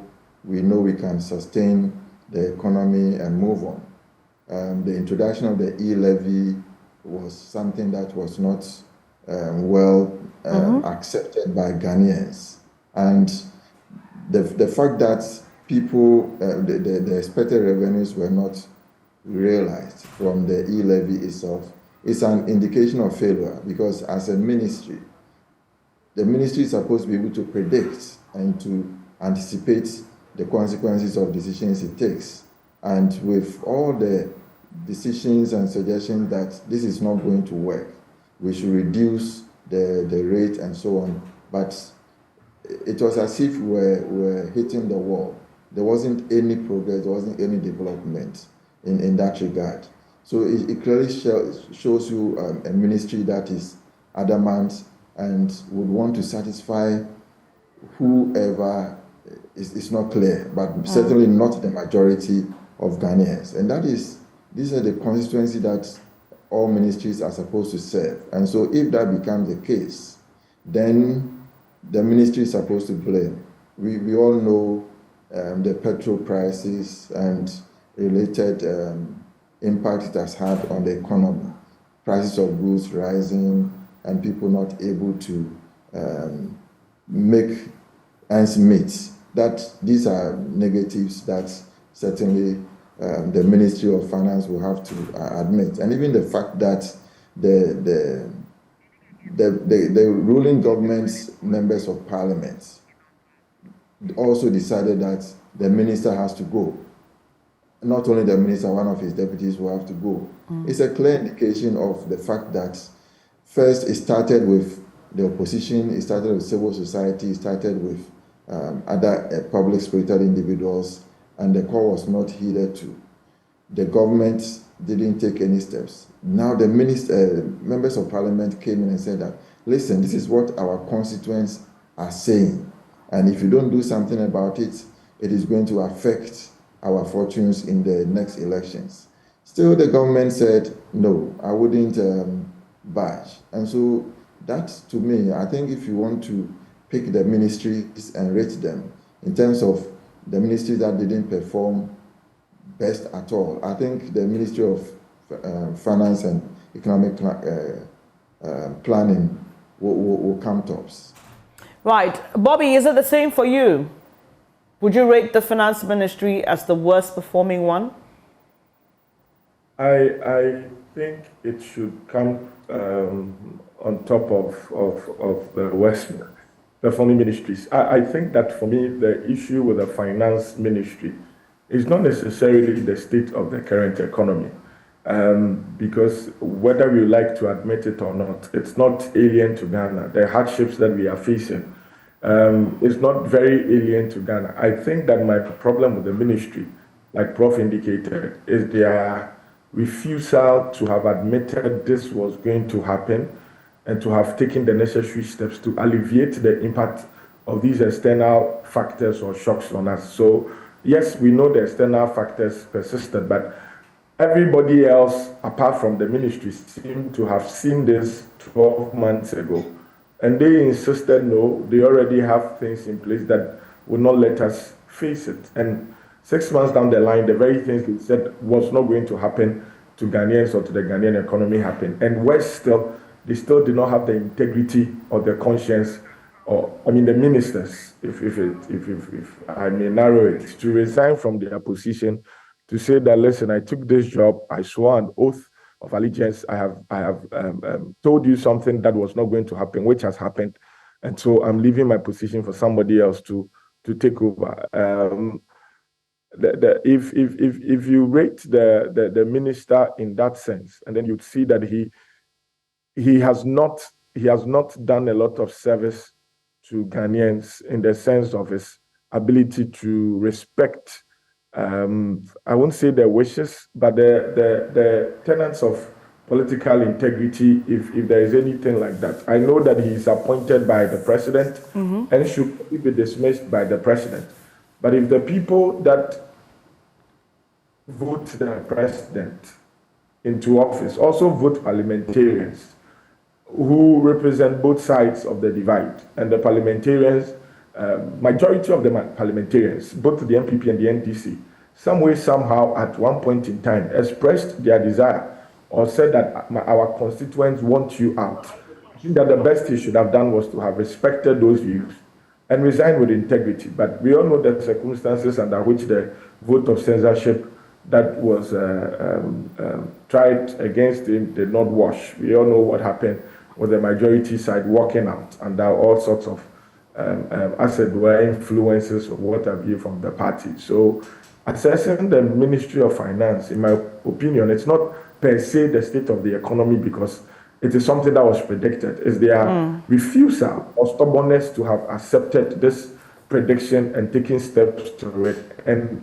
more so when their words have fallen flat in the face of what we are facing, they then decided to stay on saying that, Ghanaians are like their children that they will not abandon in difficult times. I think that was the height of infidelity to the concept of political integrity.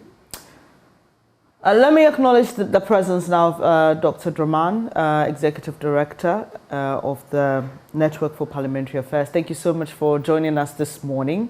So the two other guests have rated the Finance Ministry as the worst performing one. I don't know if you share in their thoughts, but what would you say about the performance of that ministry and its minister?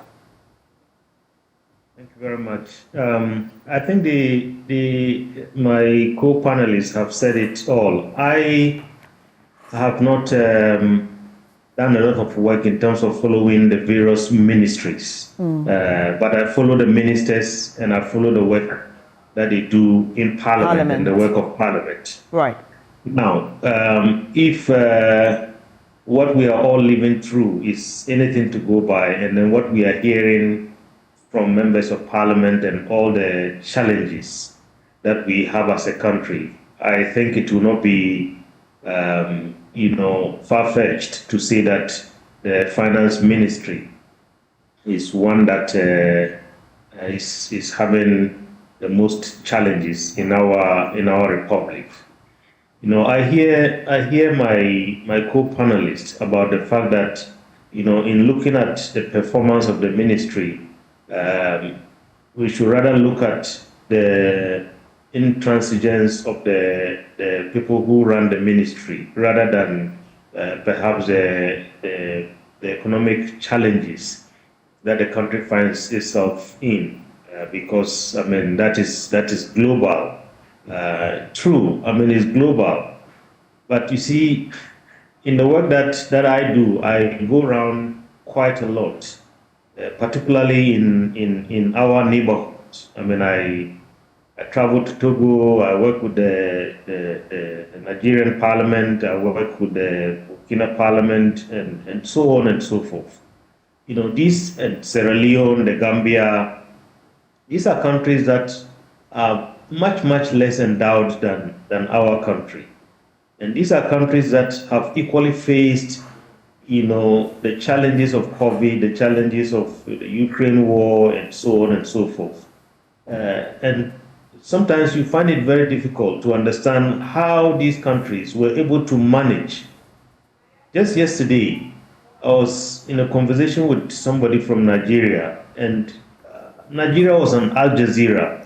And I said to him, it looks like your country is facing the same challenges that we are facing. He said, no, we have challenges, but whenever I come to Ghana, what I see, inflation and the cost of living, is nothing to compare to our country. So all these countries have managed to, find a way, and I don't know how they did it, that we, a country that is much better endowed, a country that has a lot of talent, yet we find ourselves in this difficult situation. I cannot but agree with an Indian fellow that I recently encountered, and he told me, I go around the world and I see a lot of talented Ghanaians in almost every international organization.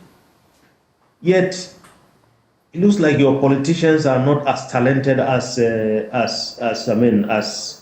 people who are not in politics.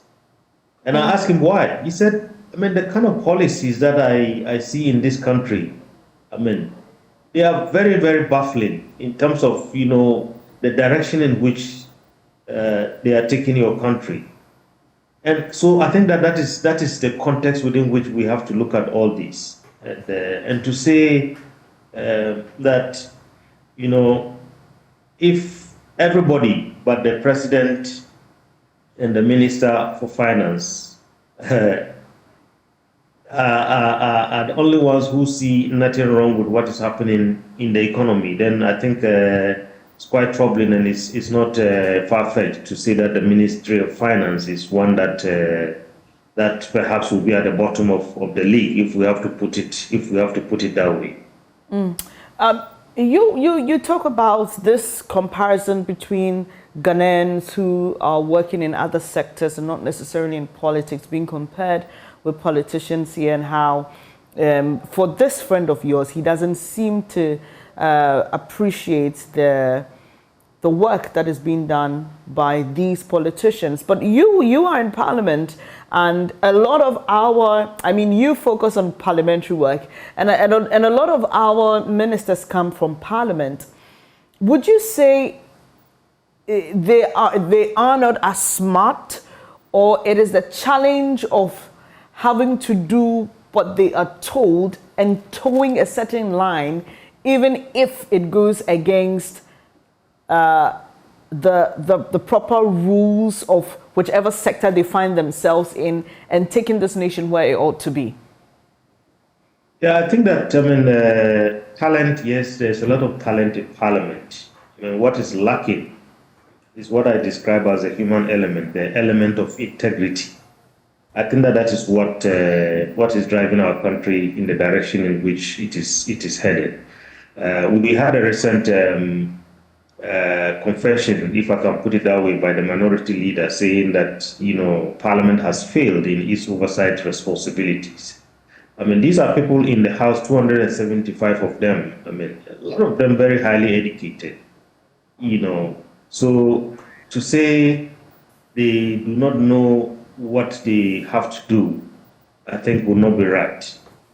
I have gotten to a point, in the work that I do with our Parliament as well as other parliaments, that I say to myself, maybe these days the kind of capacity building and support that our parliamentarians and politicians need is a lot of training in ethics and integrity. Right. Because I think that those are the ingredients that are really lacking, so that at all times, they side with the people of this country and not with any political party, whether NDC or NPP, because we have lived through it. If NDC was in power today, I'm sure we would have seen some of what we are seeing, in terms of the influence of the party and so on. Maybe the variations might be a bit different, but at the end of it all, I think they know what they lack. What they lack is, the ethics of making sure that, they do the right thing at all times. Not that they don't have the knowledge, and not that they don't have the skills. 20 years ago, when I started doing work with our Parliament, in those days, yes, you could say maybe Parliament was populated by a lot of people who perhaps came from the stock of the revolution and were popular in their communities. They didn't have maybe high levels of education and exposure and so on. Today is quite different. These are people who have gone through, the schools that all of us have gone through abroad, have lived abroad and so on. People with degrees from Yale, people with degrees from Harvard. You can't describe such people as illiterates. There is something that is missing. And in my personal, I think, observation, it comes down to integrity. Shortly, but let me find out from you, Prof. What do you also think is missing? Thank you. I think I will harp on Dr. Daman's comments and say that, yes, it's a question of integrity. It's a question of honesty. It's a question of the party's interests as against the people's interests. And the fact that a government in power is not able to draw the line between the interests of the party and the interests of the state. And the fact that a government is supposed to rule in the interest of the state, but not in the interest of a particular political party that's brought it to power. Now, when you look at the party organization, the party motivation and interest, in most cases, they don't match with the interest of the larger society. And we should also note that because of the nature of political system, if we go to the roots of our democracy, there's a lot of weaknesses in the democratic system, largely because of how it was structured and, if you can be very blunt, imposed by Western political influences.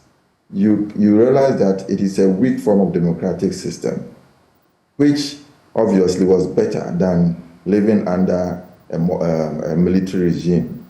So what our leaders should have done at the time of the return to democracy after the fall of the Berlin Wall was to have enhanced and improved the capacity of the democratic space we want. But it reminds me of how the similar situation we had at the time of independence, when we had to negotiate our independence constitutions with the departing colonialists.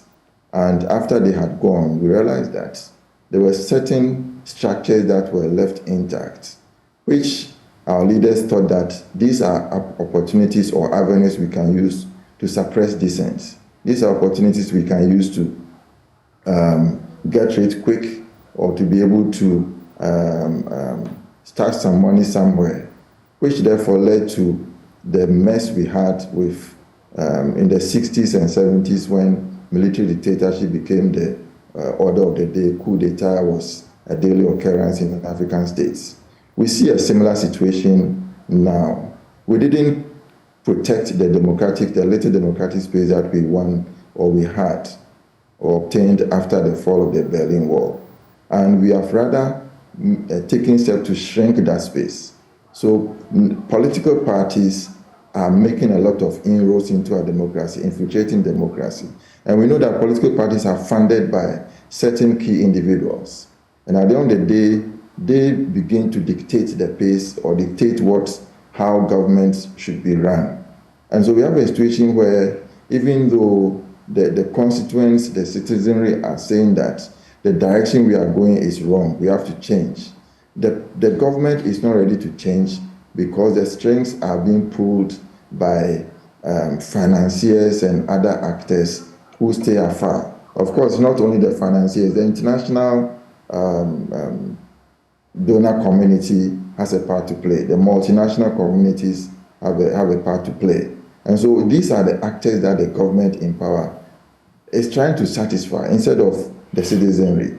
And when you have such a situation, it becomes very difficult to move the democracy forward. So as it stands, from the point of view of party influence within governments, we have a situation where there are some criminal elements that have infiltrated our political system. And if you look at situations like Galamsey and others, we have criminal elements running the show. But because they are able to influence decision making, because they call the shots and enable governments to come to power, their influence still holds sway. So we have criminal elements becoming political, and political elements also trying to align with these criminal elements to affect the kind of democracy we want to practice. And so that is the situation we are in until we are able to ensure that the people still have a say, not through parliaments, their parliamentarians per se, because at the end of the day, the majority wins power. And when they come to power, they want to toe the line of the party. And so, for instance, if there is a means, as for example we have in Switzerland, where individuals can gather signatures and that is able to influence and even override in some respects decisions of Parliament. I think it will make Parliament sit up. If we also do maybe secret voting all the time, it will also enable some parliamentarians who are not in favor of a particular decision by the government because of the fact that it will affect their constituents. It may also enable them to vote differently. And so we need to redesign our democratic system before we can overcome some of these challenges that we are facing. Redesigning our democratic system reminds me of a conversation we had sometime this year about the role of chiefs when the issue came up about their participation in active politics and how we could run both systems concurrently to our own benefit. But let's move back to the issue of assessing our ministries and our ministers, and let's come to the Agric Ministry, a very critical one. This government, one of its flagship programs is the Planting for Food and Jobs, and we've been speaking to those who work in the Agric sector. Let me cite Dr. Karawe, General Secretary of the General Agric Workers Union, who says that policy is a flop. He says it's been unsuccessful. We know what happened when we went to our markets earlier this year. The food prices were up the roof, and that was even before we started experiencing the downturn of the economy. Coming into 2022, we were told by the farmers that we were likely going to suffer some food shortages because of issues of drought and some other factors, the late arrival of fertilizers and all that.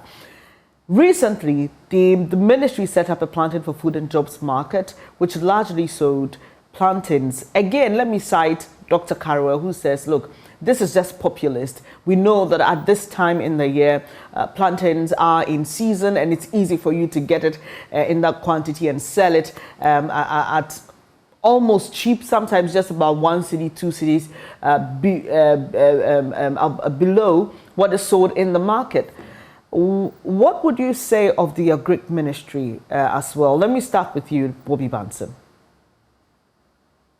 Well, Agric, it was like you were reading my mind. I had the Agric Ministry in my thoughts because Agric is the most essential or the fundamentals of our economy, even despite all the sophistication and the development as we claim. Agric employs majority of Ghanaians, and so to have the government first when the government said they had this Planting for Food program, everybody was happy with it. But as it has become with a lot of government policy, notice that it's end of the day, whatever benefits that the people down the scale are supposed to benefit from that social intervention ends up in the pockets of the middlemen, or for lack of a better word, those that have access to the corridors of power. And the Planting for Food program seems to have suffered the same fate. So that beyond lack of planning, you'd see that the little logistics or the little resources that were made available to cushion or support the farmers to better their harvest or to improve their farming activities ended up in the wrong hands. Fertilizers that were supposed to be in their hands at very subsidized or almost free ended up finding their way in other countries or even being sold to them. And you have the Minister of Agric really not engaging the public in a way that one would have expected. You see, some of his public utterances in respect of these matters were not things that one would say were really thought through about it. And one thing that also surprised me, like a prof said, you know, governance is not a one-man show. It's not for lack of a better word, the politicians, because there's nobody goes to school with due respect to end up to study a course and become a politician. You have political science, but I don't think it's the aim of it. So if you have a program like that, and then you have experts like the ones that you have alluded to, Bernice, who would be able to contribute their knowledge, devoid of any political colorization, and you refuse to take their expert advice, this is what happens to you. You end up embarrassing yourself. And when the prices of food items kept soaring, that so-called attempt to bring food to certain centers for it to be sold at a cheap rate or for it to be given out whatever it's very sad, particularly when one of the most touted benefits or expected benefits of the Planting for Food programs was to make food available to the, I think it's CHAS, the secondary schools, to aid in their feeding and the school program. You're right. And then they complained, the secondary school heads, the school feeding program organizers, they complained bitterly when the buffer stock also had their own, the buffer stock company also had their own issues with respect to releasing food items to these state organizations or para-state agencies that needed them. And we were promised that Planting for Food will not only lead to jobs, but also make food available. And to see that we did not meet any of those targets, the ministry or the minister failed to communicate very well to the Ghanaian populace or to the persons who voted them into power. I think that I would rank them almost at par or just below the failures of the Ministry of Finance. Dr. Draman, the Greek minister was or is the former MP for the Kwadraso area. He's no longer in parliament, and so there are those who say, well, he's not there. It should be easier for him to focus all his energies there and ensure that the program succeeds. We heard him quite recently in his trip up north where he appealed to chiefs to help deal with the issue of smuggling of food outside the country. That has been a major issue. Cowpea and other grains are being smuggled right in our faces through our borders, and some of these things are not done via illegal routes. So it's quite interesting how we are unable to deal with it. But let's try and compare him in Parliament while working as a minister and outside Parliament, and see if there's been any improvement. Well, you know, I was very excited at the beginning of the mandate of this government when we were told that, you know, one of the flagship programs was Planting for Food and Jobs. And I said, well, it looks like this is going to change the fortunes of our parents and our country as a whole. And if I remember correctly, you know, the current president of the African Development Bank, Dr. Adesina, if you know quite well, he was the Minister for Agric in Nigeria. And in those years, I used to, you know, hear and see some of the things that he did to change the fortunes of agriculture in Nigeria. And that is why, maybe let me just divert a little bit. That's why earlier on, when I was talking about Nigeria on Al Jazeera and making a comparison with our country, my friend said, look, yes, we have challenges, but it's not the same like your country. I mean, for those who go to Nigeria, I mean, if you have been to Nigeria lately, you know, you go to the restaurants, a lot of the food that you eat is local food. You know, they produce a lot of the food that they consume. Right. And so at the beginning of this government, I mean, you know, the first mandate, I had friends in very high places. So I took one of the articles that I read in an international magazine about what this Dr. Adesina did in Nigeria to transform agriculture and to transform the fortunes of his country. And I gave it to a senior person and I said, look, perhaps maybe this might guide the way you go about this. I'm not too sure whether that was taken seriously. Because, look, if you sit down and do a very simple analysis for those of us who are not experts in agriculture, I don't think the structure of agric has changed in our country. It's still rain-fed. If the rain doesn't fall, I mean, our farmers are in trouble. The value chain, I don't think very much has been done. So, you know, at the time of harvest, you have the paradox of plenty. I mean, farmers are stuck with most of what they produce, and then the prices come down, they have to sell, otherwise, I mean, they don't have any proper storage, they lose, I mean, their produce, and then they become much more impoverished than before. And then all the issues related to inputs and so on. You sit down and ask yourself the basic question, I mean, have all these things changed in this policy? Maybe the agri experts might be able to give you an answer, but if what we are seeing on the market is anything to go by, then I have to say perhaps not much has changed.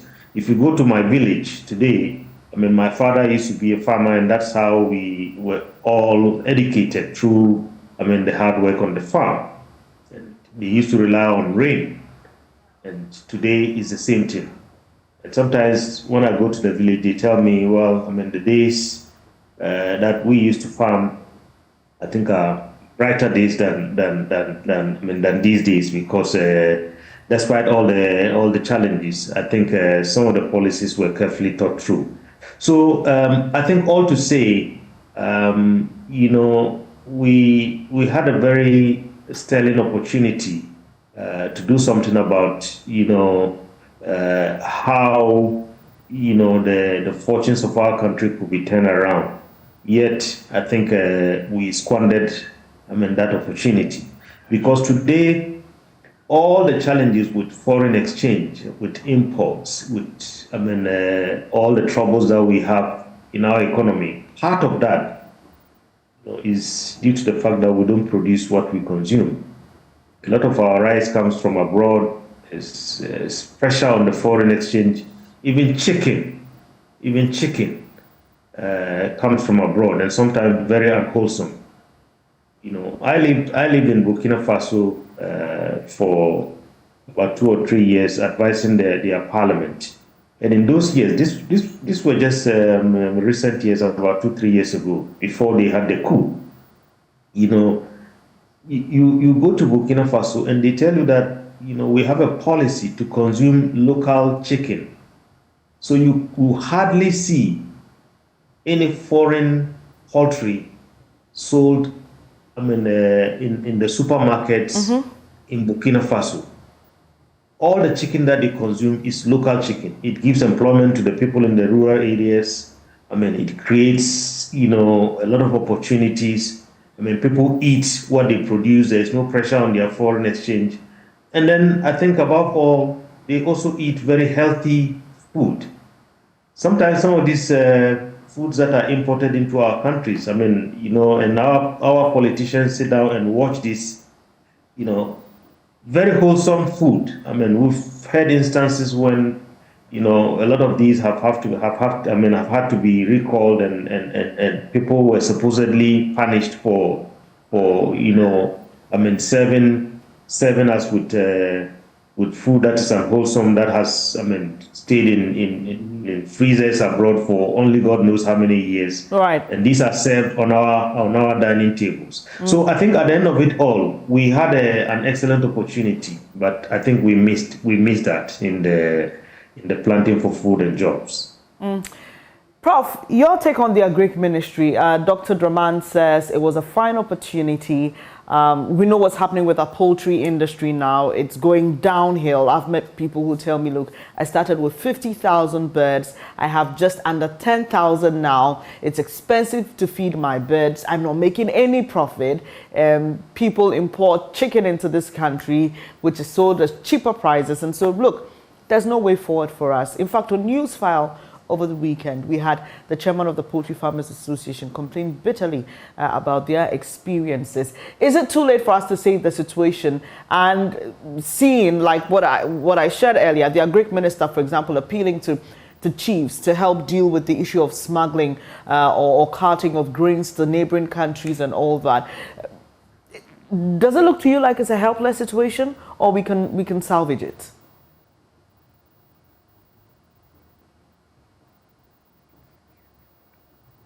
I think we can salvage it, but I agree that we have the structural base of our agriculture remains the colonial monocultural form of agricultural practices, where we still use machetes and bows and so on to do our form of agriculture.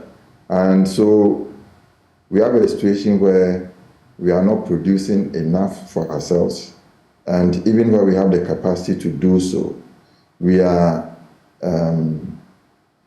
not motivated to do so because a lot of our foreign exchange is used to import goods into the country. So it comes down to how we can add value to the produce that our farmers produce, so that we'll be able to even export some as well, but also to improve local consumption. As things stand now, we have a situation where we want to modernize our economy. But if you go to countries that have modernized their economies, the majority of workers are not in the agricultural sector. In fact, they are moving from even industrialization to the service sector. And you have just about 4 to 5% of farmers in the of workers in the agricultural sector. But because but this percentage is able to provide enough to feed their own countries or to export to our country. But if you come to our side of the world, we have a lot of people in the rural communities doing farming, doing agriculture, but we don't see what they produce, and even what they produce, like it has been said, it is only abundant when the harvest time is there. We don't have silos and storage facilities for their produce. So we need to modernize our agriculture. We need to mechanize it so that we have such a small percentage producing so much, and they're able to even allow workers, even if you go to US and so on, they allow seasonal workers to come in just to harvest produce that have been ripe, and then after that they return to their countries and come back when there's the next harvest. So that is where we have to focus our attention, so that we'll be able to save foreign exchange and use it in other sectors. And it calls for reviewing the Planting for Food and Planting for Jobs program, because much as at the end of the day we see some farm products becoming abundant on the market, we don't store them. Tomatoes, for example, we import large amounts of tomato from Burkina Faso. And when we produce so much during the harvest season, they are also smuggled into the neighboring countries. So this is not just about producing the goods in abundance at a particular point in time, but it is connected to the value chain and so on. This is connected to smuggling, connected to other factors, which all need to be put together before we can make sure that we are able to make progress. My father was a poultry farmer when he retired from the Ministry of Education. And his farm collapsed because he couldn't compete with the cheap frozen chicken that was being imported from outside. And so a lot of poultry farmers are facing such a situation. We can produce enough, at least for local consumption, if we are not able to export. But we are not. And we therefore have this problem. So the issue of just saying that for example, I can bring cheap plantains from the rural communities or the farm gate to Accra to be sold, that is not the solution to the problem. It's just basic. I think everybody can think about that. It is about thinking ahead and anticipating some challenges and saying that these are the solutions we found, right, so that in case these problems happen tomorrow, we can resolve them. So how will you rate the minister's performance? The Minister of Agriculture has also not performed very well, but in terms of making some foodstuffs available at certain times of the year, the Planting for Food and Jobs has helped. So I will give him 4 out of 10.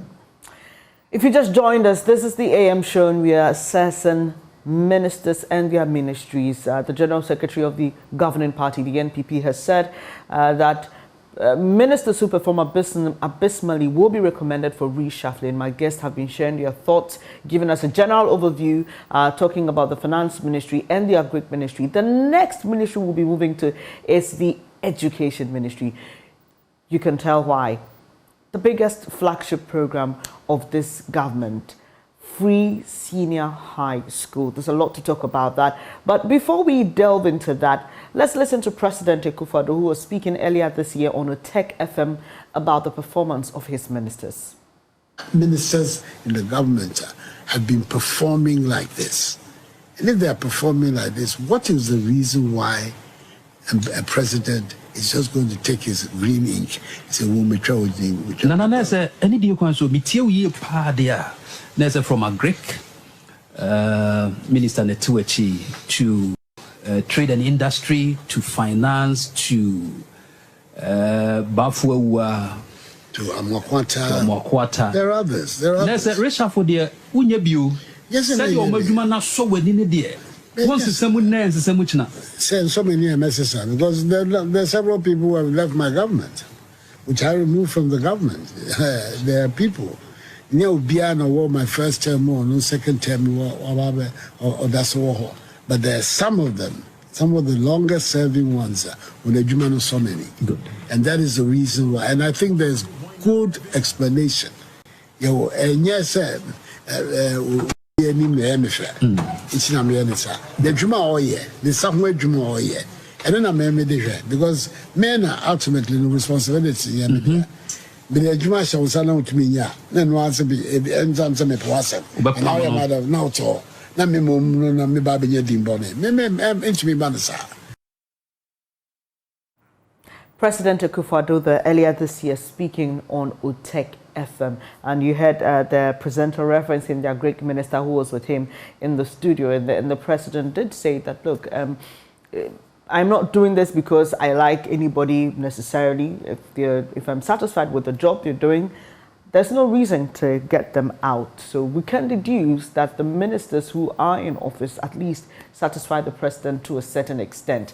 Bobby, Education Ministry, this year was a hard one considering the issue of free senior high school, lack of food.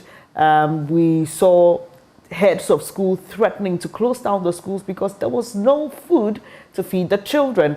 I know of students right now who are eating what they refer to as chicken rice. They say it is written on the sack.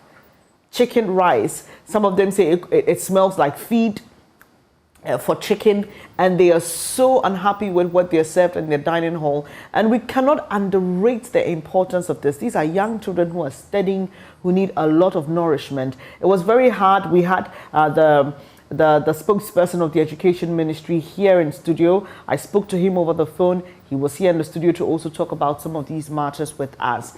But fast forward, earlier this month, 4th of December, President Akufo-Addo says, look, the results we have seen from the 2020 WACC is proof that the free senior high school program is working well and is beneficial. He goes on to give details about the performance, compares it to what happened in 2015 and what happened now, obviously comparing the previous administration to his.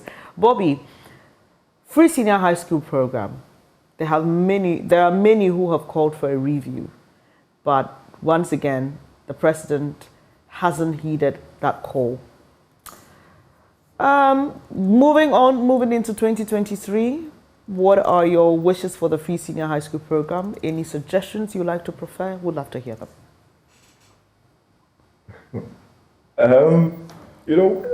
Unfortunately, like a lot of political dispensation, you have politicians making these promises during campaigning for power. And they may not have planned or talked through the policies, consulted the stakeholders extensively before trying to implement them. See, my position for the free SHS from the beginning has always been that it is one of those policies that were meant to win political power. And let me explain this. Nobody is against the government intervening in the education structure to ensure that as many people would be able to have the access to education as possible. Not only access, but also when they are there, the infrastructure will be able to accommodate them. So quality education is not only about improving access, it's also about making infrastructure, both, what's the word, in terms of books and the physical infrastructure, and the teachers available to support. When I was in school, in senior high school, I went to meet the cocoa scholarship scheme for cocoa farming. Okay. There was the Government of Ghana scholarship scheme, where needy students, so if you're a student and your parent will not be able to afford your education, if your parents find themselves as cocoa farmers, which I was privileged that my grandmom was, you could apply for that scholarship and then you would have your fees paid. So I benefited from the cocoa scholarship without any stress. When I say stress, didn't have to go and bribe somebody. It will start from the district, they will inspect, they will make sure that indeed, your parent or grandparent is, and it will go through the process. There was no political interference in that respect. There was also the Government of Ghana scholarship scheme. So when they introduced the FSHS, I asked myself, if the aim is actually to provide for education for those that cannot afford, why don't we strengthen the existing structures that we have so that there will be there will be a sieve to make sure that people who actually need it benefit from it. Because one of the major problems of the free SHS is that you have situations where students whose parents can actually afford are also benefiting at the expense of the state. I do not think that is the purpose of any free education structure anywhere in the world. It is for those who cannot pay for it that are made to pay. You would have situations where, okay, the government says that we have enough reserves by virtue of the revenue that we are generating and our predictions the next 25, 30 years, whatever, we will be able to afford these kind of social interventions. So you have Qatar, you have South Korea, some of the Gulf states have this policy because we all know that their revenues would accommodate them. But you have a country where our revenues do not accommodate. We barely are able to meet government expenditure. We are always in the negative. And then the government will take on this program, crippling the other existing structures, as it were. And then right from day one, the headmasters were complaining, we do not have the infrastructure, so let it be a graduated system. And the headmasters who spoke about it, whether directly or indirectly, were victimized. And they were moved from their positions. And so a lot of them decided to cower in because, of course, they needed their jobs more than to speak against the government. And it has continued over the years. I am not an economist, but I believe that one of the major, I'm not an economist, I may not have the figures to prove, but I think one of the major expense line items of the government is funding the free SHS. Right. And it may have had a huge impact on the ability of the government to invest in other areas of the economy. I do not buy the notion that the president says that, well, results have improved over time. You know, we all know the first time that it came out, it was, okay, let's see let's see how the results would be, and let's see if it works. I think that if you cross from the university results and you go to you cross from the SHS results and you go to the universities, you hear the university handlers complaining about the quality of the students that are coming from the secondary school. And so somebody may have A's. He gets to the university and it's as good as, having nothing. Because even those who were spending 3 full years in school were struggling to grasp the university culture. How about those that were spending 3 months in, 3 months out? And then at the end of the 3 year study period, they would have had contact hours with their teachers about 1.5 years. And so who are we deceiving? Are we looking at the short-term benefit of having a free SHS policy or the long-term impact on our workforce? And for me, I think that this government should make the work less for any future government, whether MPP or NDC, by reviewing the policy. Because if they allow the policy to remain, even if MPP is retained in 2024, the new MPP administration, even if they want to genuinely review it, they will be caught in a political limbo. And where's the NDC if NDC takes over in 2024?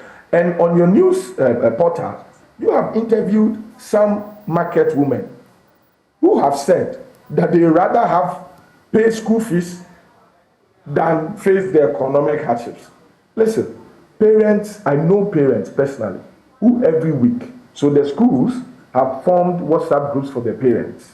And they contribute to the feeding of their wards. And even that is done with a lot of caution because the heads of the schools do not want to be victimized. Yes, that's why we can't mention the schools. But they tell the parents, this is the situation. If you do not send money every week, we cannot feed you the wards. So who are we deceiving as a country? And you see that those who are making these decisions, most of them, if not all of them, do not even take their kids to these schools. They do not. Well, Bernice. Prof, you is that I'm beginning to think may be true to some extent, but I will not repeat it here. I'm sure it will be a news item. Let's right. It's very frustrating sometimes when you think of these things. And for parents who are watching us, you can call later in the show when we open the phone lines, just before we wrap up at 10, to share your experiences with us, taking your wards to school under the free senior high school program. What can we do to improve it, even as we assess the ministry? Dr. Draman, the Minister for Education is an MP. He was really applauded during his time as deputy minister. I have seen people and I've heard people comment about the seeming low-lying nature he's assumed now. We don't hear him as often as a substantive minister as we did when he was deputy. And there are those who actually believe in him, believe in his vision, obviously because of his experience working in the sector outside the country and all the achievements that he had over there. Here again, on the bit of policy and towing the line of a certain government as against being an experienced person and knowing what the proper procedure and practices are in your sector, this minister may find himself in that situation. He hasn't told us yet, but do you think, are you one of those who believe that the free senior high school program should be reviewed if we want it to last longer and also be more impactful? Yes, indeed, a very brilliant program, but I am not too sure, perhaps very carefully thought through. Or if it was, then perhaps after a number of years of implementation, there is always room for perhaps maybe sitting back and looking at a policy and doing a review. Now, let me start with the minister himself. I mean, as you alluded to the fact that he is somebody who has worked in the sector, he has lived abroad and done work in the educational sector abroad. When I was a doctoral student in Canada, I had a child whilst I was a student. And then the child had to go to daycare. My wife was not working. I was a student. And then we went to apply for bursary so that the child can get support from the government to go to school. And during the application process, they told us that, yes, there is bursary, you can get support, but any parent in this country, that is in Canada, who has more than $5,000 in their account does not qualify to benefit from a program like this. Do you have that amount of money? Of course, they have a way of verifying whether you do have, and if you lie, the consequences are very grievous. So if you take up the free SHS policy, I mean, as has been alluded to by my co-panelists, this is almost like an omnibus policy. Everybody in the Republic, I mean, qualifies. We have ministers, we have millionaires and so on, who are supposed to be off completely this policy, so that the little resources that we have can cater to the needs of those who really, really need this policy. But no, I think we are seeing political expediency driving this. Look, yesterday I was watching TV. I nearly wept. When I was growing up in my primary school, in my village, we used to lie on the floor and write our lesson notes.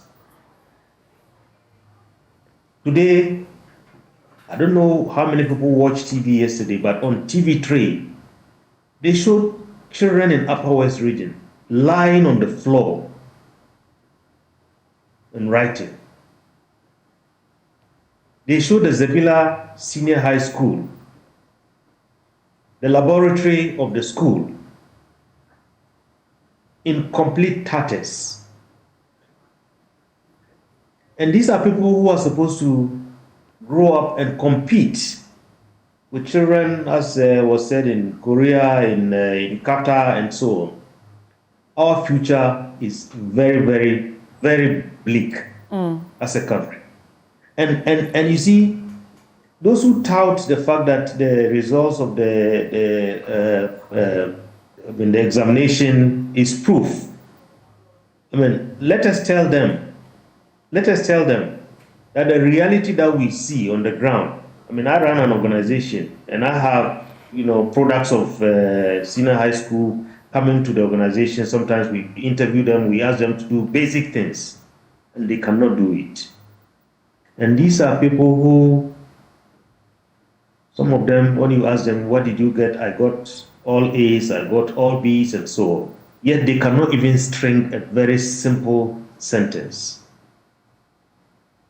And you see, I mean, I don't know why we are doing this to ourselves, because I think we have to be honest.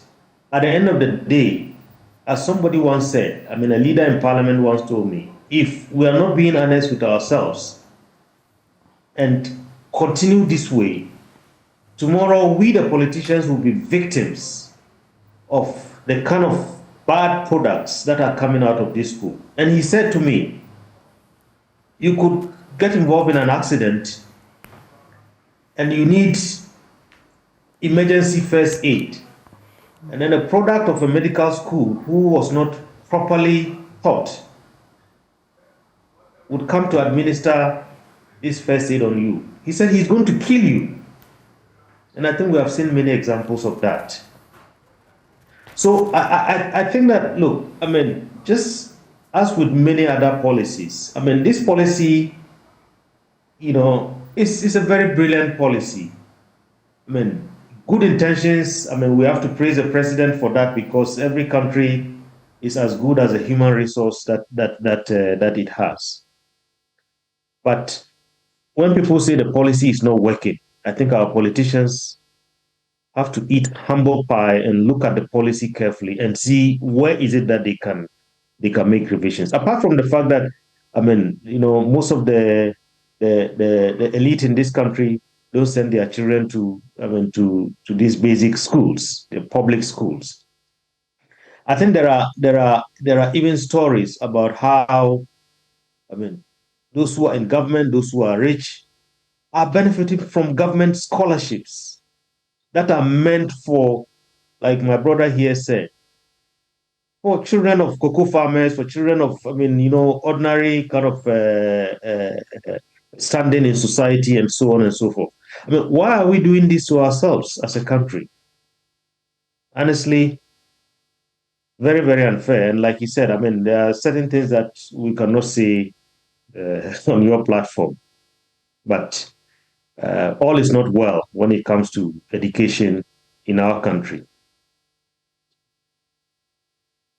This year we focused a lot on dilapidated structures, trying to mobilize the citizenry to help in building some of these classrooms that are learning conducive for children. We're quickly wrapping up this conversation. Prof had to leave us, but I'll let the two of you end on this note. And if you can be as brief as you can. And I'm not going to ask any question. I just want you to rate the Ministry for Sanitation. Bobby.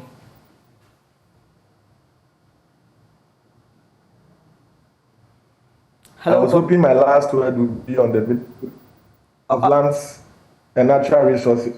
You can tie in the two. Time will not allow us to touch on every ministry, but you can do that. Just talk about the Ministry of Lands and Resources and then just end with the Ministry for Sanitation. I think they have made a massive disappointment. They have believed in tax and conferences and what have you, instead of doing the actual work.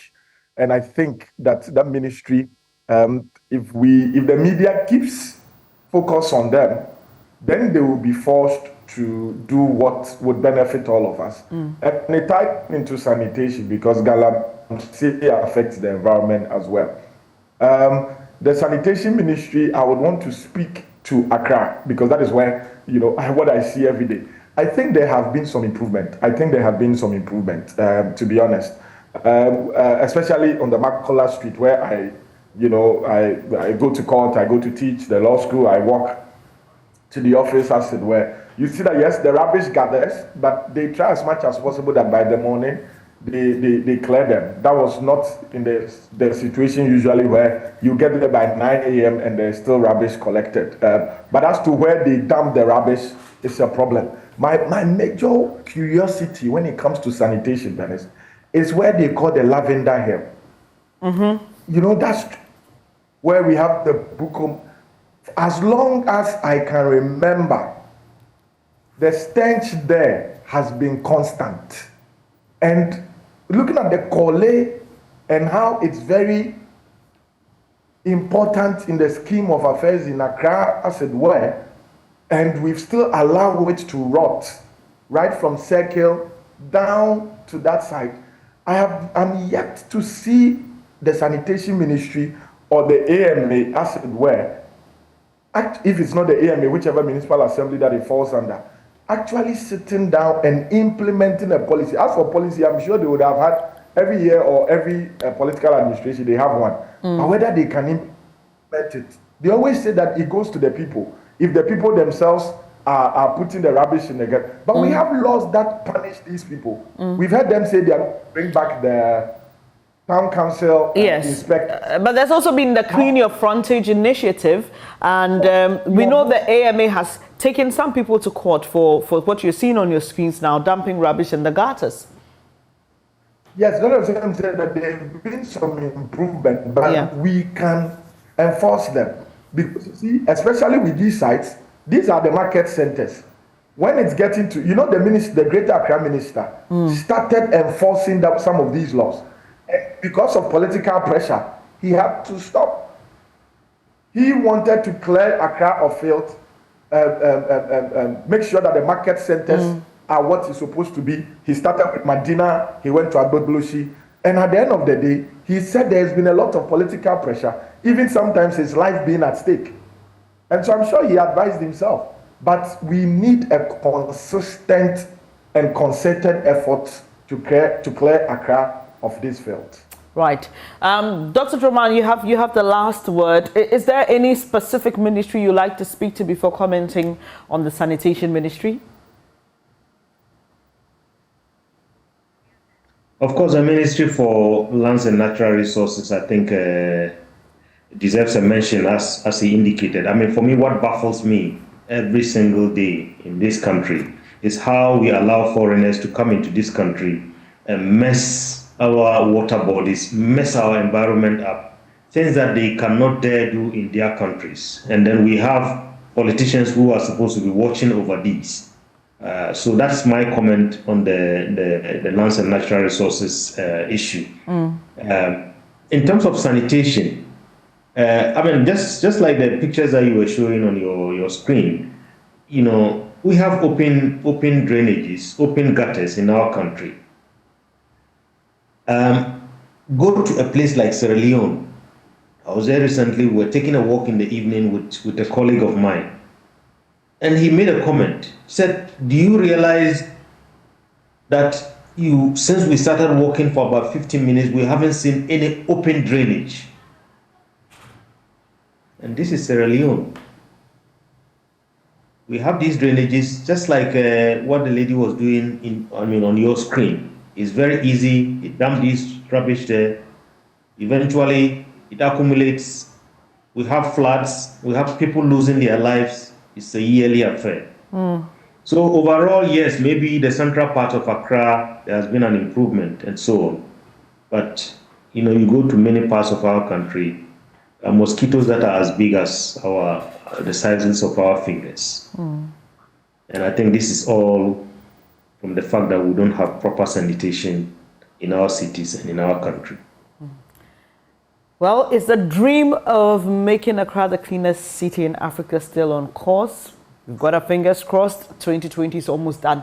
Let's see what will happen in 2023. But let me thank you so much, gentlemen, for doing this with me this morning, reviewing the ministries in general and then zooming in on some specifics.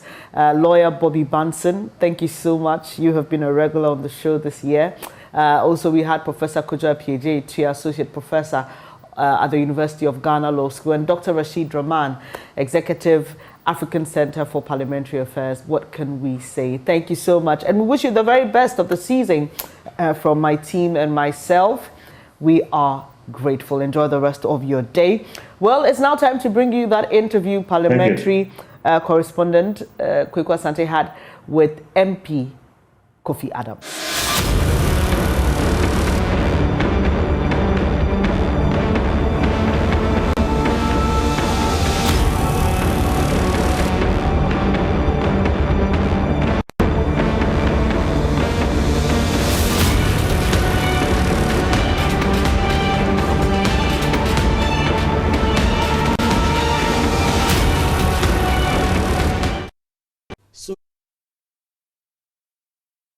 Meeting focused mainly on the budget.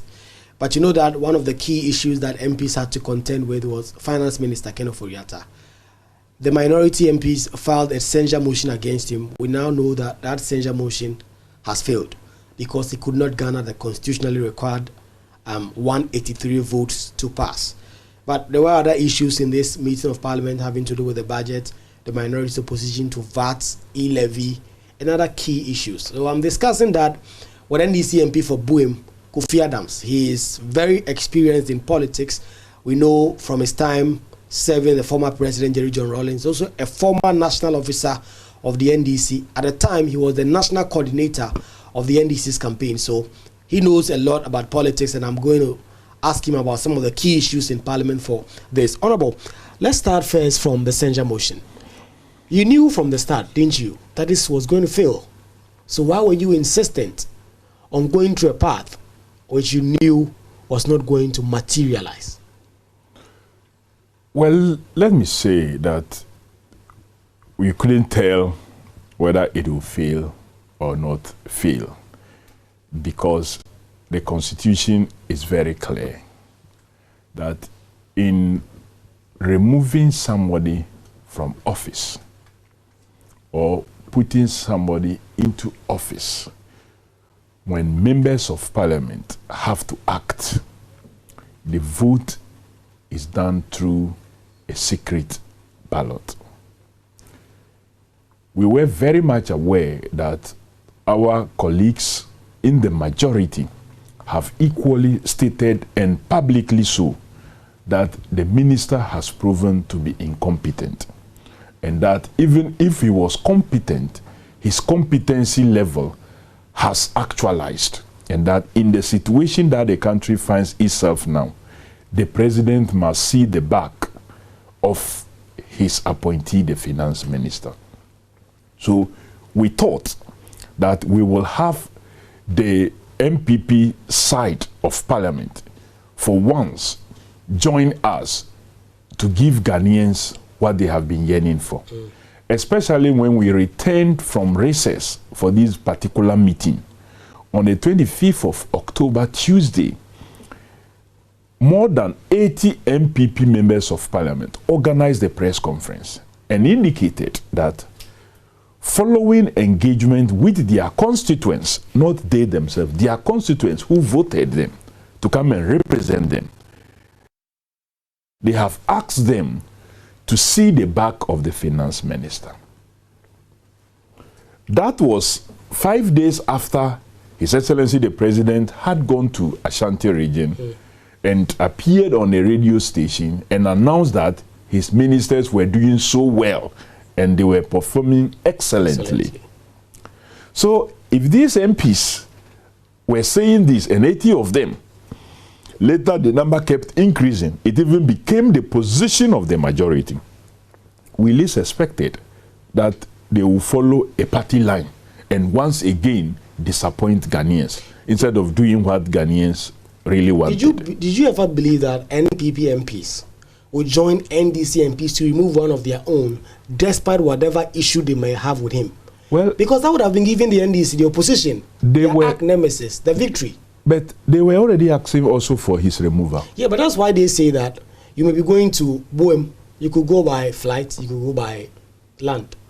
So we may be seeking to go to the same destination, but the path upon which we may use is different. Unfortunately for you, the flight you want to use to go there, there is no airport to the place, or the only park where your helicopter could land has also been flooded, because the president has flooded his ears that he will not hear anything again. So knowing that the president has flooded his ear and you want to see the minister out, why not join the motion? You see, the Constitution provides you a means. That is why we have the executive, the legislature, and the judiciary. And of course, per the constitutional development and democratic development, the media has become the fourth estate. Knowing very well that the legislature is supposed to be independent of the executive when it comes to some issues, it made provision for censuring a minister. So if truly their people they were representing, their constituents, asked them to do what they organized a press conference for, the censure was a way to tell the president that we want you to remove your minister. And they could easily have joined, because the minority is the one that would have said, oh, we don't want to do business with you. We want the bad person to continue to be there to even worsen your situation, so it becomes an electoral advantage to us. Because that is what many persons or many parties sometimes do in our part of the world. That's what they do. They want the governing party to fail miserably, so it inures to their political advantage. But we were also looking at Ghana, that in this case, the young people are completing school and not getting jobs because of the actions and inactions of this very minister. Many people have had their businesses that they have nurtured over the years collapse because of the actions and inaction of this finance minister. So we thought that they were genuine and they would join us to see the back of this minister. Unfortunately, they chose a partisan position, and a partisan position that, to me, that ends up destroying them even as members of parliament. How does it destroy them? It destroys them because they were working out, they were excited. How have they won? They have won. They've kept one of their own in office. They've kept him to continue to misbehave and perform abysmally, and their constituents will continue to suffer. So how have they won? They have rather failed. You claim your constituents asked you that you should see the back of this minister. You organized a press conference. You went, the president called you. You went there. He repeated what you already knew. And then you accepted the repetition of things that you knew. Were the 80 plus MPP MPs telling me that they didn't know this was a budget meeting, and that for every budget that will be prepared, the finance minister is a key component of the preparation of a budget. When they organized the press conference on the 25th of October, that Tuesday, are they telling me they didn't know? Are they telling me that they didn't know that the finance minister, who had earlier claimed that Ghana was a proud country and that they will not go to IMF today, they will not go to IMF tomorrow, insofar as MPP remains in power, and that they have gone to IMF, and that he was part of the team that is engaging with the IMF, and of course leading? Are they telling me that they didn't know? They knew. But they still asked for his removal. So if the president, based on these two issues, told them that, oh, he was leading IMF engagement, he was preparing a budget, so let him do that, it was like telling you what you already knew. So they have also said that that some of the allegations you made in your censure motion were borders on criminality. So if you wanted that to happen, you could report him to the police, or you could go to court if you thought that the minister had withdrawn money from the consolidated fund unconstitutionally. So that was part of the reason. Don't you agree that at least on the score of the issues you raised, they also want the minister out, but your issues are different? Will reporting a minister who had committed crime to the police CID lead to his removal from office? No. If he is arrested and he is prosecuted and jailed, but how long will that process take? They were asking for the president to fire the person immediately, and you were lucky a censure motion has been filed to remove him. You say we should go and report to the CID. Why not, based on that, join and we get him removed? You see, the fact that issues have been raised for a motion of censure against an appointee doesn't mean that once the motion passed, that minister is packaged and dropped in jail.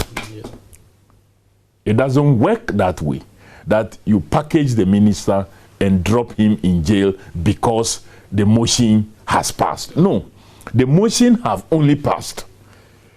The issues therein, if any attorney general wants to pick it up, if special prosecutor wants to pick it up, then they can pick it up. If they decide that Parliament has passed a motion of censure and it was successful, but still we will not look into the issues that have been raised, the grounds upon which the motion was passed. We will not look into it, we will not prosecute him. Nobody can force them. So I don't get it when they say the issues that have been raised bordered on criminality. So because they border on criminality, they should not be raised. They say the appropriate forum is not Parliament, but well, Parliament must have a reason to pass a motion of what? Censure. Because every other issue you may raise may be in the remit of another public. Exactly. But so Parliament must have a basis upon which the censure motion is raised. There should be grounds. It includes criminality, it includes other related matters that we feel the president, who has the appointing authority and disappointing authority, is not acting upon. And therefore, the body that is clothed with the necessary powers is also acting to get the president to follow suit. So the fact that it bordered on issues of criminality doesn't mean that it should not be raised, and that only raised issues that don't border on criminality. No. So now that the censure motion has failed, what is the game plan? Because now the minister now comes to Parliament, he's free. He doesn't have anything around his neck. I've heard some of the leaders already speaking and saying that, well, we're going to make it a difficult time for the minister to work. But what are you going to do? He has the issues around his neck. He has the issues hanging on him. That he's the first minister on whose head a censure motion has been moved and voted on in this Parliament. But failed. Well, whether it failed or not, it did not meet the constitutional threshold. So there were 136 votes against him. 136 voted for his removal. None voted against. The remaining walked out. But the number that stayed on to vote did not reach the 183, which is the constitutionally guaranteed number. It was 100%. We had 100% people, MPs present, voting that he be removed. The only problem was that we did not meet the constitutional threshold. It means that the issues raised are still hanging around his neck. It means the issues were accepted by Parliament of Ghana. that all those grounds were valid grounds, but just upon casting the vote, we did not meet it. So he is working with those issues on his head. What is going to happen now? So what is going to happen now is that everywhere you have your finance minister go, the world will be seeing him in the eyes that Parliament of Ghana saw him. That he is incompetent, he is failed, he is committed many other crimes as raised in the motion that was presented in this house and voted on. The only thing was that we did not meet the constitutional threshold. I wanted to ask if on the back of all this, you'd say that the president should then dismiss him because this is bad image for him and the economy. But the president has made it clear that he thinks the minister has been excellent. He's not going to fire him. And so clearly the minister is going to continue in his role unless now the ball is in the court of the NPP MPs if they're able to push through their demand to get him sacked after the budget presentation and after the IMF. But talking about the budget, your side was part of the people who approved the budget statement and economic policy. I know there are those outside who say that the minority should not have joined the majority in doing so. I was on the floor. You said no. The speaker said he had more of the eyes. So because of that, the budget has been passed. Do you sense that there's a certain level of responsibility on you, on the minority, if you hear the criticism on social media, in mainstream media, of people who expect the minority to do more, even though your numbers are not up to the site to do more? Well, it is right that people out there will expect minority to do more because they know they are now the mirror of society. Minority now mirrors Ghana. And so even if you are few, they expect you to have a voice that will represent their concern. Except that you can only have a voice, but you may not have the vote. But in Parliament, votes determine most of the things. They say the minority will have their say. Their say, but the majority will have their way. So you would have your voice, as we have always done. But when it gets to the votes, because we are minority, you would not have your way. So one, they are right in expecting us to push even more, and we are going to do so. We are going to continue to do so, and we will continue to bet and rely on a few good ones on the majority side to sometimes join us or possibly even abstain, because we may get to some point. For example, if you pick the budget, we have already done the policy and principles. That's what we have approved. So we are now going to go into the estimates, and then we'll move further to even look at the revenue generation bills, measures that they have introduced. It will come as a bill for either amendment or for new laws to be passed in order for them to be able to raise those revenues. We will be voting on each of the issues. We will vote on the 2.5% VAT increment. We will vote on the e-levy, the no threshold policy that they are bringing. We're going to be voting on it, and I believe that on that day we will marshal all our numbers, and if we have some good ones who choose to join us on that day, that one is not about 183 anymore. It is just a majority. So if there are some who believe that their businesses, their constituents, whether in Ashanti region or in Eastern region, are also suffering, and they will join us not to accept this government insensitive acts of increasing VAT at the time people are suffering. A tax policy they themselves, as far back as 1995, demonstrated against that is retrogressive, is not a way to go when people are in pain. If they will join us, we will be making sure that the 2.5% doesn't pass. The no threshold for e-levy doesn't pass, and so there are issues we will be looking into in the budget. Are you just not seeking to cripple government? You look at the budget that government brought. Interest and amortization alone is eating up everything. Then they have to pay salaries. Government needs a little bit more revenue, like they've said, to build roads, to build schools, to build hospitals. If you're going to fight them at every step of the way in raising this revenue, then you're not being patriotic. You are simply asking for the government to collapse. How will the government operate without this revenue? My brother, in 2021, You fought e-levy. They said that the reason why you fought the e-levy is not performing is because of the fact e-levy came in 2022 for 2022 budget year. In 2021, when our party's flag bearer had taken the elections 2020 to court, when what had happened against our people in SAL, we still made sure the appointees of the president passed through, despite concerns being raised by even some of our party members outside of parliament and some Ghanaians, because we thought government must function. That budget of 2021 was not even presented by this finance minister. It was presented by the majority leader and minister for parliamentary affairs. We approved it. So if today you see us kick against some policies, then you must know we are being genuine. Even at the time we were in court against them, we supported all those actions. Ask yourself what they did in 2013 when they went to court. They boycotted the inauguration, they boycotted a number of activities, claiming that they were in court and they didn't accept the results, so they were not going to participate in doing anything. But we didn't do that. So if we are raising the issues today, it is because it has a negative effect on Ghanaians and the economy. So, I mean, speaking about all this, I mean, action that the minority are taking, there is still that public opinion that says that the minority seem to be in bed with government, and that some of the actions you take, the position you take, are just for the cameras. They say they see the minority leader, they see other leaders, they cozy up to the majority leader, they cozy up to the finance minister, they are all smiles.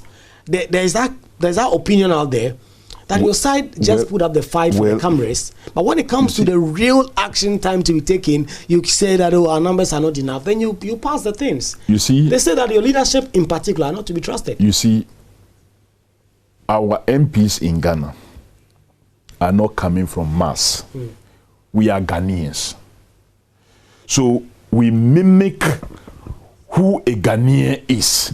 So we can't be Ghanaian MPs and behave as if we are non-Ghanaians. How do we live in our society? How do I relate with my fellow MPP person in my community? How do I relate with someone who doesn't even agree with me in terms of religion? We relate so well.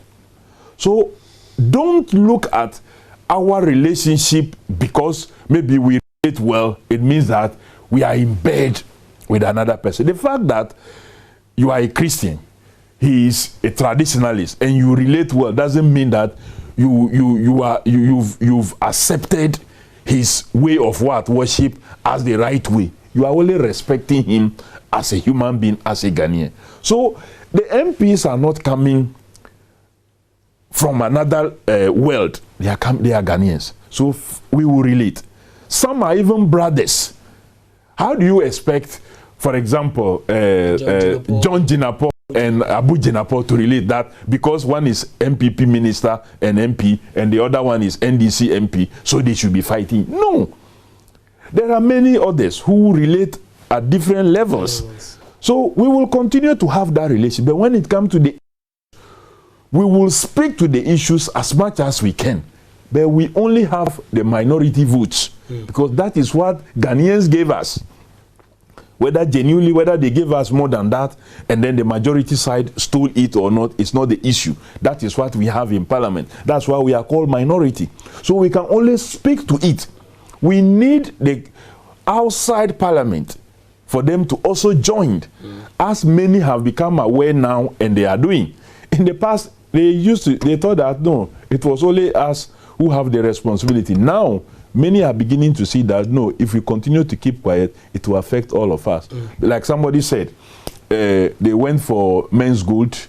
Customers were the one who started suffering. Then they went to banks and other microfinance companies. Nobody said anything. They thought that those were the unwise people who were looking for extra profit. Today, those who invested in government bonds are also receiving the haircuts and the head cuts. So people kept quiet. At that time, they thought that it was, oh, they were too greedy. What do you think of such huge profit? Men's Gold is telling you this. Oh, all these microfinance companies say they will do this. They didn't see the other side. Today, people who invested their pension funds and the rest are all given all forms of haircuts. So we will continue to speak. We will continue to act. It doesn't mean that we should be throwing blows all the time. Sometimes when it gets to a certain level, yes, you may find such situation, but we are Ghanaians. And so don't expect your parliament to behave differently. We celebrate when we see the chief imam in a Catholic church. Are we not? We talk about it. But he is the chief imam, a Muslim. He found himself in a church. We were happy. So why would they expect that maybe the NDC side of the house and MPP side of the house all the time we must be fighting? So if you find the minority leader and the majority leader in some kind of discussions, oh, it means that we have been bought and that we are all no. We should stop that kind of language. Okay. So we are still in conversation with the Honourable Member of Parliament for the Buim constituency, Honourable Kofi Adams. He's been telling us about the budget and why they have been so much opposed to some of the elements in the budget. They are saying that, listen, last year we opposed e-levy that much. This year, still, it's going to happen to the VAT rate increase that government is seeking to have. So let me take him outside of Parliament a bit. In the next few days, the NDC is going to the national election. They are going to elect new executives. He's been there before. He is one-time national organizer. He also used to be national deputy youth organizer. So he's been there. He knows how some of these things are happening. But there's one particular race, key race, that people have been looking at very much. The national chairmanship role, Esiedun Ketia, Johnson Esiedun Ketia, General Secretary, and also incumbent national chairman Samuel Ofosu-Ampofo. When he served as national organizer, Ofosu-Ampofo was not chairman. It used to be Mr. Potofi. But now Ofosu-Ampofo is chairman. Honorable Kofi Adams, do you think that this race is healthy for your party? There are those who have said that couldn't the party have reached a compromise? And Ofosu-Ampofo himself have said several times that the Council of Elders, former President Mahama, tried to get Esiedun Ketia to back down. He did not understand. Do you think this contest will affect the party heading into 2024? Well, our party accepts consensus building from 1992, 94, 96, 98, 2000 congresses that we have attended. We have come out with our leaders through some level of consensus building. The first time we ever voted was in 2002 at the Trade Fair site when Dr. Obeda Samoa and Alhaji Mama Idrisu contested for the chairmanship slot of the party, and all other positions were also contested. Like that was where late Dr. Josa Aye was elected as the General Secretary, Samuel Ofosu-Ampofo, National Organizer, Bid and Baba Jamal went unopposed for Deputy General Secretary positions, and so on and so forth. Honorable Haruna elected Youth Organizer in Pram Pram against Bismarck Agbemenule, and Frances Esiam elected Women Organizer. So since then, all our national congresses, we have had a contest. 2005 was a hot contest between Dr. Beda Samoa, the incumbent chairman, and the late Dr. Kwabena Ajayi. Then 2010 again, we saw another contest, but Dr. Kwabena Ajayi won. General Secretary Esiedun Ketia won again. 2014, another contest, and Dr. Potofi also defeated Dr. Kwabena Ajayi. Then 2018, no incumbent chairman contested, and the then vice chairman, who was also contesting as the substantive chairman, Dr. Ofosu-Ampofo, won as the chairman. This time around, like you are putting it out, that there was an attempt to maybe have not have the contest. But you see, in the party. You see, even if General Mosquito was not contesting, there are two other persons who are contesting.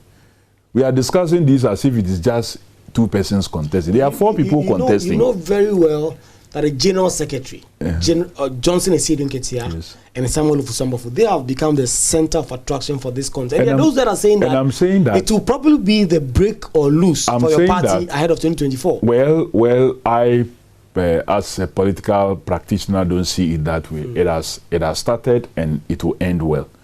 That's my belief. That which one of them are you running for? When you were the campaign coordinator, Esenugeta was the campaign chairman. Unfortunately, I'm playing a significant role in this Congress. That does not allow me to express my choices. I'm a member of the Electoral Committee. Okay. We are only 7 of us who have been given the responsibility to conduct these elections under the chairmanship of Alex Segbefia. So we have Alex Segbefia, we have Ambassador Sampi Yale, we have Lawyer Bid Zedin, we have Honorable Na Momo, our MP for Krowo. We have Amate, Honorable Daniel Amate, the acting director of elections. We have lawyer Baba Jamal and myself. 7 of us. So because of that, I cannot, even if I have a choice, unfortunately, Congress is not over, so I cannot pronounce upon my choice here. That would have indicated some possible bias. And so I want to stay away from stating who I like. But I think that the party will surely rally round after the Congress. You see, Ghanaians and our party members are so much desirous of an NDC return to the governance of this country that no single person can undermine that victory. I take it that you are saying that John Mahama is going to be the one that will lead you. Sure. As for that one, there's no doubt about it. John Mahama. It's always, look, Not Ghana, no. You see, when a car is stuck in a situation that it cannot get out, you don't trust that vehicle in that state into a mate hands. You trust it into the hands of an experienced driver. That's John. That's John Mahama. Ghana has never been lucky to have a leader who has been in and has come out and to go in again. I worked with President Rawlings when he has left office. Look, the kind of experiences that he shares with you post-office, if given the chance to go in again, that person will perform so much.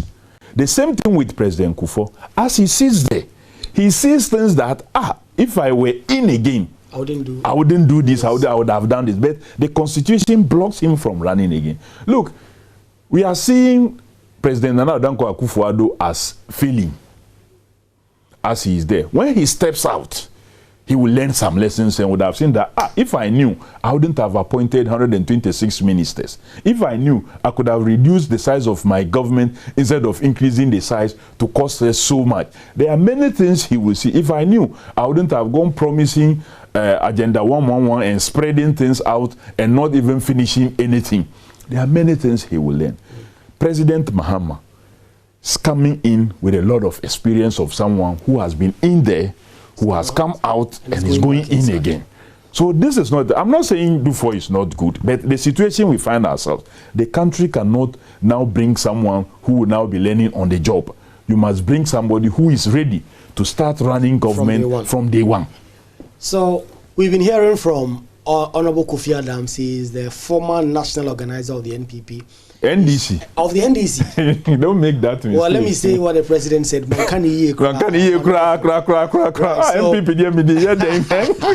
So he's also the MP for Boem in the Oti region. The Attorney General is on record to have said that if any election should have been had now, they should have been his, because the people of SAR should ordinarily fall under his constituency. But that is how we'll wrap up this conversation. I'll give him the opportunity. The year is ending. For Mr. Kofi Adams and his party and his constituency and his constituents, what message does he have for them as the year ends? Honorable. Well, it's been a very difficult time being under this government, but we can only continue to pray for God's strength to be able to withstand another 2 years of tortuous journey. It's going to be difficult. I know it's going to get worse, but I pray that the good Lord will give us the strength to withstand and sustain ourselves through this very difficult year with the government that have chosen never to listen. In my constituency especially, we are suffering much more deception. In this year's budget, they have put in there that Hohoe to Dodo Pepesu route placed under Sinohydro, which is of course false, that is 100% complete. When it is not. From Hohoe to Central Kofi is undone. And that section is even under Honorable Amewu, who is supposed to be a minister and part of government. I'm surprised that they reported table 79 that that road is 100% complete when it's not complete.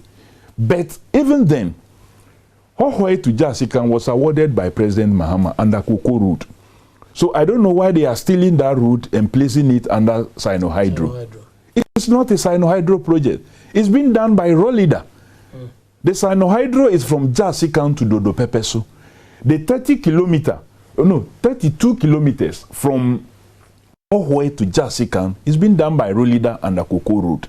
It's not complete, but they have recorded it in there. Another major route from Jasikan to Uraura, which was reported in the 2022 budget that they were going to do it and is part of the very special important routes, now has vanished in the 2023 budget. In a period where you were asking to tax us 2.5% more to commit that to routes that you claim you have awarded and are on course, you have taken it out. So I know for my constituents, things are going to get worse for us. And so let's brace ourselves for Westerns and pray for God. I can only pray for God to give us the strength to go through this process. But I wish them well. We pray for God's guidance and God's protection for all to withstand this process. And for the people of SAL, we will continue to fight to make sure that their constituency is created by Electoral Commission as a standalone constituency. We will not allow SAL or Guam to be added with any other constituency because it's a different case altogether. They have never voted for any MP. The district was created in 2020 November, and therefore the Electoral Commission must quicken their process of creating that constituency. For SAL. For SAL. So that is how we end the conversation. My name is Kweku Asante. We are having a series of conversations with members of parliament, with MPs going on break for Christmas. They will be returning in January. But these conversations will go on, like you've heard him forcefully say, despite losing out on removing Finance Minister Ken Ofori-Atta, they are not giving up. They are going to continue to serve the nation's interest and ensure that government does not always have their way in parliament. Enjoy the rest of your day.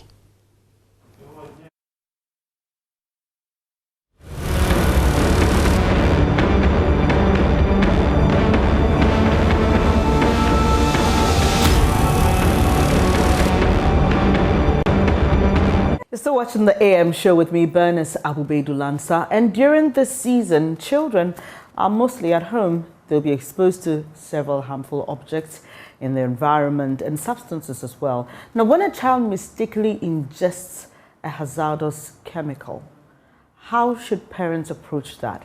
We'll be speaking with some experts. First, take a moment. Think of your favorite meal, that goat meat soup, chicken stew, or pork kebab. And if you have a sweet tooth, the chocolate and red velvet cake. Now imagine not being able to taste any of these savory foods and sweet bombs.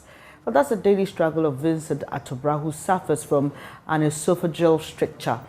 He can only eat and drink through a tube. His life hangs at the balance now, and he needs surgery to correct that defect. Watch his interaction with Samuel Kojo Brace.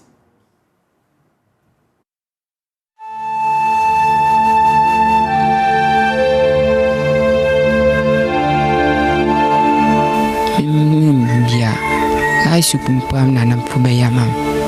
Over Clibiam and tramp. Uncle. And then there made the syringe marching. Nam dampan on the affair. Supini. How the wife a baby on pudding yanko ponado, my sister, or down with one. On no oka kitty nanka we.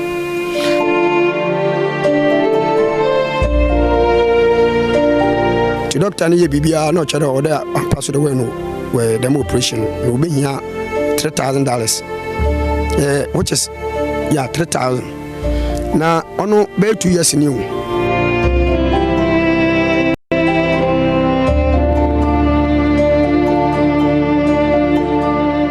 Vincent Atobra, a 25-year-old looking half his age. He has been feeding himself through a strange means, the use of a specialized syringe. He's done this for the past 3 years. Me truth din ntume men edbanibia insu fufu banku ntume me ade a oyelo kwetide ti na kuku mkote chede defa tupini india fa tupini moto kuku ti onina ono anam defa. He has been feeding like this because he suffers from what is called corrosive esophageal stricture. Thirsty for water, he accidentally drank what looked like water but turned out to be caustic soda. Namko school, timfi school be no na iskomende na kachim na nande.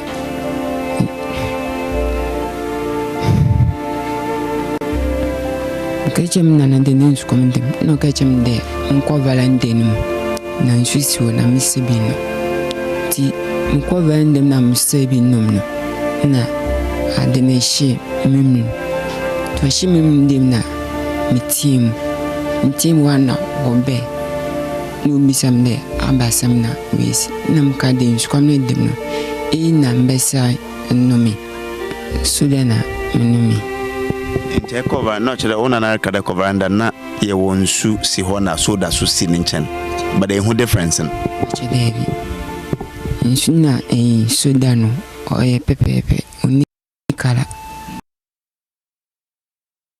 So that's the story of Vincent. We brought you the full story yesterday. This morning, Dr. Joe Tambil, Medical Director, Ifeanyi Regional Hospital, joins us for a conversation. We also have Josephine Kunsin, Head of Diet Therapy Unit at the Takrade Hospital. Welcome to the program this morning. It's a really disturbing story there, where Vincent talks about how he got this condition. It brings to mind how obviously there's a reason why things must be put out of reach of children. But let me start with you, Mr. Tambil. What should parents be doing in situations like this? What is the first aid that should be administered in a situation like this? Okay. Thank you very much, Bernice, for having me. And I must commend you for picking up a story like this. I mean, this is in keeping with the season. You know, we need to give back. We need to help those who are less fortunate than us. So I commend you greatly for this. Well, by way of first aid, I will say that when your child accidentally ingests these kinds of corrosive material, first thing is to look for help. Look for the nearest vehicle and send the child to the nearest emergency center for proper assessment and care to be given. However, whilst at it, you could also irrigate the child's mouth and throat with a lot of water, a lot of clean, clear water. You know, that's the first thing to do. If the distance between you and the healthcare facility is a bit too long, you may resort to things like activated charcoal or maybe some antacids. But these are of very little benefit. Right. The most important thing is to get the child to the hospital.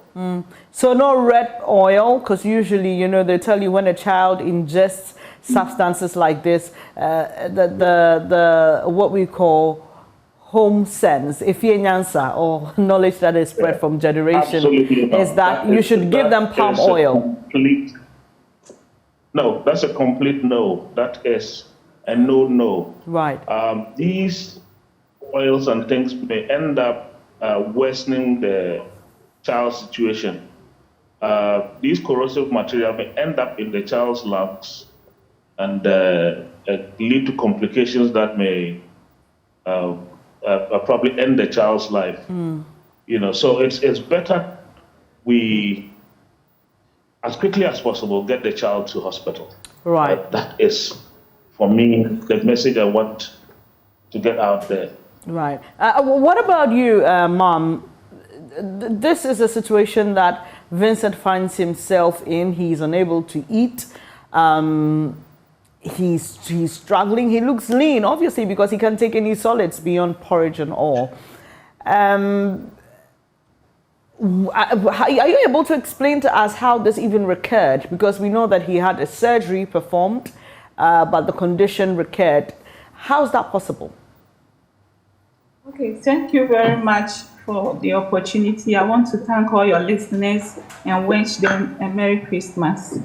First of all, when someone takes in a corrosive substances like the caustic soda he took, there is an erosion at the esophagus. So that means that the lining of the esophagus is removed, making the skin very bare. So anything that the patient takes in, interactions with it, maybe, so it's either the place is narrow, right, due to the caustic agent or the substance he took, or after healing. You said the operation has already been done, but it has already occurred. So it could mean that because of the scar left after the surgery, it has also narrowed his esophagus, making it very difficult for him to take in solids. So because of that, we call something tube feeding or blended food.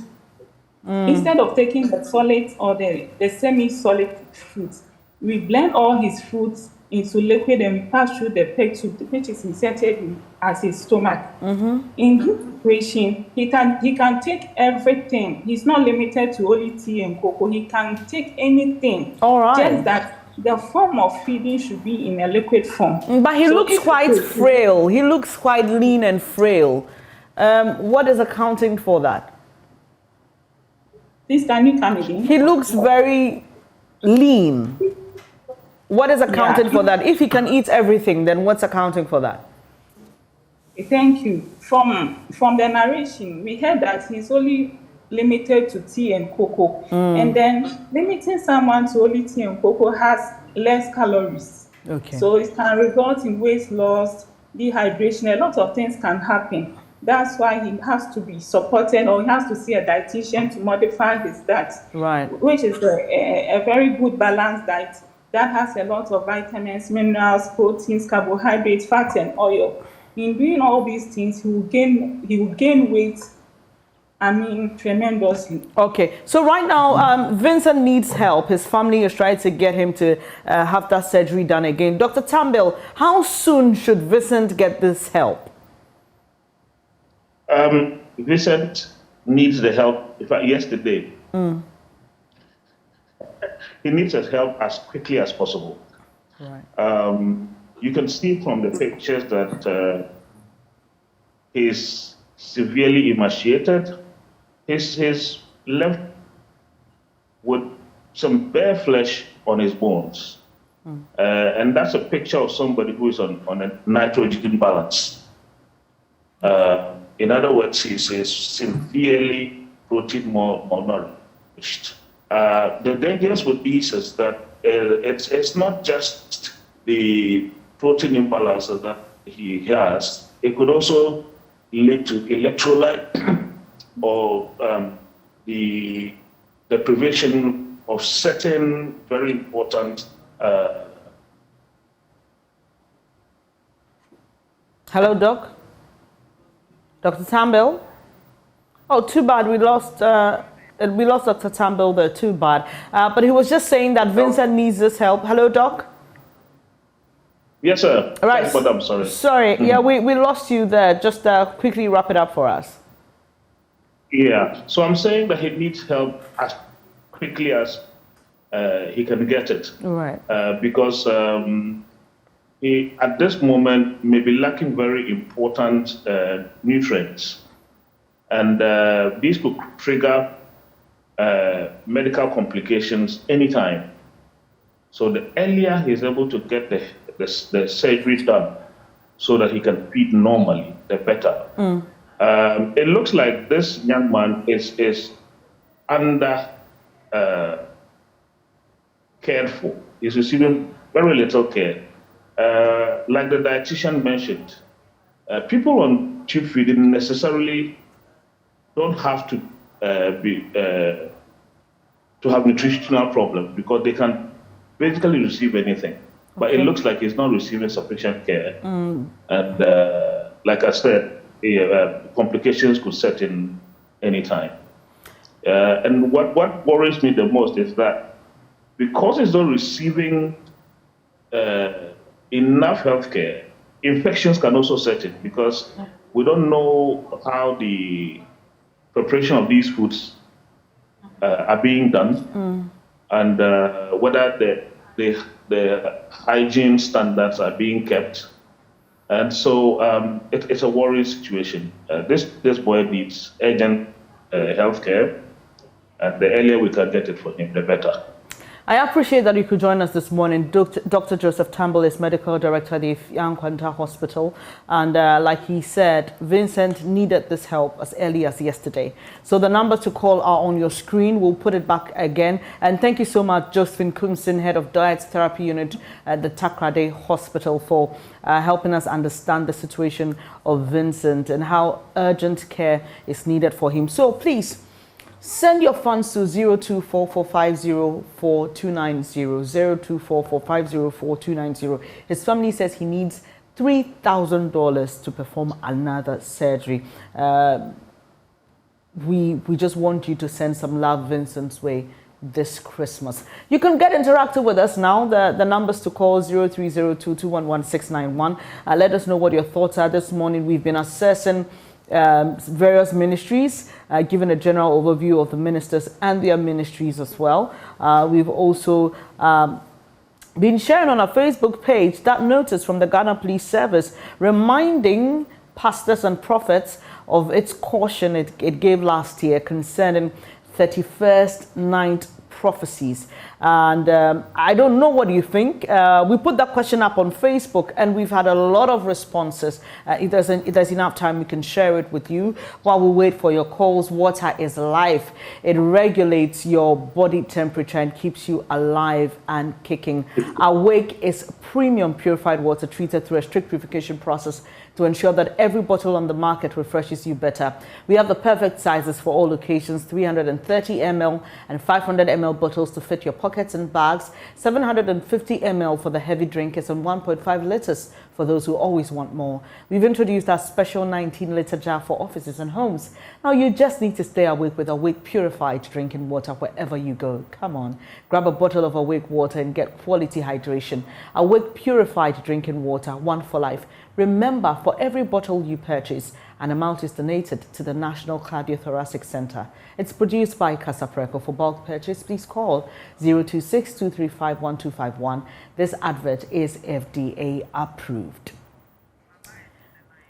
We have our first caller, Baba. Hello, Baba. Where are you calling us from? Let's hear what you have to say, please. Yeah, good morning, madam. Good morning to your listeners. Good morning. I'm calling from Oyarifa. Okay. On the assessments of the ministers, I'll take from touching from the sanitation, education, and agric. Well, the sanitation efforts of the Greater Accra minister was lauded, but political interference somehow made it to fizzle out. And we must ask ourselves, where from this political interference? It's from the people themselves. If you do this, we won't vote for you. If you take us out of the streets, we won't vote for you. If you stop us from doing galamsey, we won't vote for you. And those kind of things. And then the political parties, therefore, will have to pressurize their ministers to be careful. So we, the people, indicate to our leaders what we want, and they give it to us. So until we change our attitude, things will continue that way downstream. On education ministry, a school feeding program. we must take into consideration the stealing of food material by matrons, as reported by the media, and people were caught. This thing has not been a thing of today. When we were in the secondary school, we saw our matrons stealing food, and the food would go, and then, it's short change concerning this and supply from the buffer stock. The problem was with financing, not with the food not being there. And then the issue of reproducing human resource that is not good for purpose. Okay. I beg. Okay. Please quickly wrap it up for us so we can receive other callers. Okay. I beg to differ on that. We have, for instance, this whole thing has been long standing. If you want to talk about it that way, then we will realize that I have taught in the University of Ghana from 2000 to 2018, and I have had problems with my students. And every lecturer during that time had problems with the students. It's not today that we are having those problems. We must look at how we cast the mentality of the learners of today. We used to, learn on the lanterns and the rest, read and, do everything. From the Upper West region, where there was, you showed a clip of how things were in some areas now. And I have attended a school that was not very well resourced, and yet, because with determination, I've been able to do what I All right, Baba. Thank you so much. We appreciate your call this morning. We'll have time to squeeze in about 1 or 2 more calls. Please, when you call, make your comments brief, straight to the point. 0302-211-691 is the number to call while we wait for our next caller. The GRA wishes to inform the public that persons wishing to apply for tax clearance certificates should do so online via its website or download the Ghana Taxpayers app on Google Play Store or App Store. Applicants who visit the Taxpayer Service Centers will be assisted by officers of the authority to apply. Applicants are also required to indicate the TIN of the institution or organization requesting the certificate so that they can receive a copy. Applicants should take note and be guided accordingly. Kindly contact JRS toll-free 0800 900 110 or via these WhatsApp numbers 055-299-0000 or send an email for further enquiries. The Ghana Revenue Authority also wishes to inform the general public, especially persons registered for value-added tax, that the Domestic Tax Revenue Division has commenced the implementation of an electronic invoicing system of VAT referred to as EVAT. This involves integrating the invoicing systems of VAT-registered taxpayers to the Commissioner General's invoicing system. Taxpayers who do not have an invoicing system will be required to issue invoices using GRA's certified invoicing system at no cost. VAT-registered taxpayers are to note that refusal to integrate their invoicing systems with the Commissioner General system attracts sanctions. Kindly contact the GRS toll-free on 0800 900 110 or on WhatsApp on 055-299-000 or 020-063-1664. Time now to take your comment on that illegal communication of prophecies directive by the Ghana Police Service. Before we do that, let me take Abendao. Hello, Abendao. Good morning. Good to hear you. Let's hear your thoughts. Good morning. How are you doing? I'm doing great. Thanks for asking. Yeah, thank God.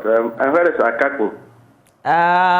He's on a short break. He'll be back in the new year. Okay, I hear. Anyway, I want to commend you for the good work that you are doing. Though we are still on Xmas enjoying, but you are still serving us. So I want to commend you for that. It's a great work, and we appreciate that. Thank you, Abendao, and thank you for doing the watching. Okay, no questions. That's why. Merry Christmas to you. So back to that one by the Ghana Police Service. It is called the Police Reminder on Illegal Communication of Prophecies, and some of you have been sharing your thoughts with us. This one says, decision made must be informed by research. Someone must be informing us, for instance, since 1980 to the year 2020, the significance or insignificance of what they term prophecy. Some people may see police action as an attack on freedom of worship and of speech. Anyway, freedom goes with discipline, and discipline goes with responsible actions. There's more to that. He quotes Proverbs 14:34 to end his statement. Righteousness exalts a nation, but sin is a reproach to any people. And Kwame Sahini is asking, oh, so the rule still exists this year too? And K. Bombo says the police should be ready to arrest anyone who cases too, especially some pastors. And Dakwa Joe says, I totally agree with the IGP. I discussed my problem with my pastor, and the next day I went to church. He used the problem I discussed with him to prophesy against me. I've stopped going to that church. But the last comment says, I think the IGP is out of order. There are a lot of criminal activities going on in every corner of the country. That's where his focus should be. He says the Nshishinimu is becoming too much. Our last caller, Joseph from Labadi. Hello, Joseph. Let's hear you. Yeah, fine. I want to contribute on the Galamsey. Please go ahead. The way they've been spoiling our water bodies and the thing, I wish we should get police to use helicopter to spray them. At least if 3 or 4 people die on the spot, they will stop going to the first. So Joseph, you believe in the shoot to kill principle? Is that it? At least. Okay. They are going to kill more than 20 or 1,000 people in the future camp.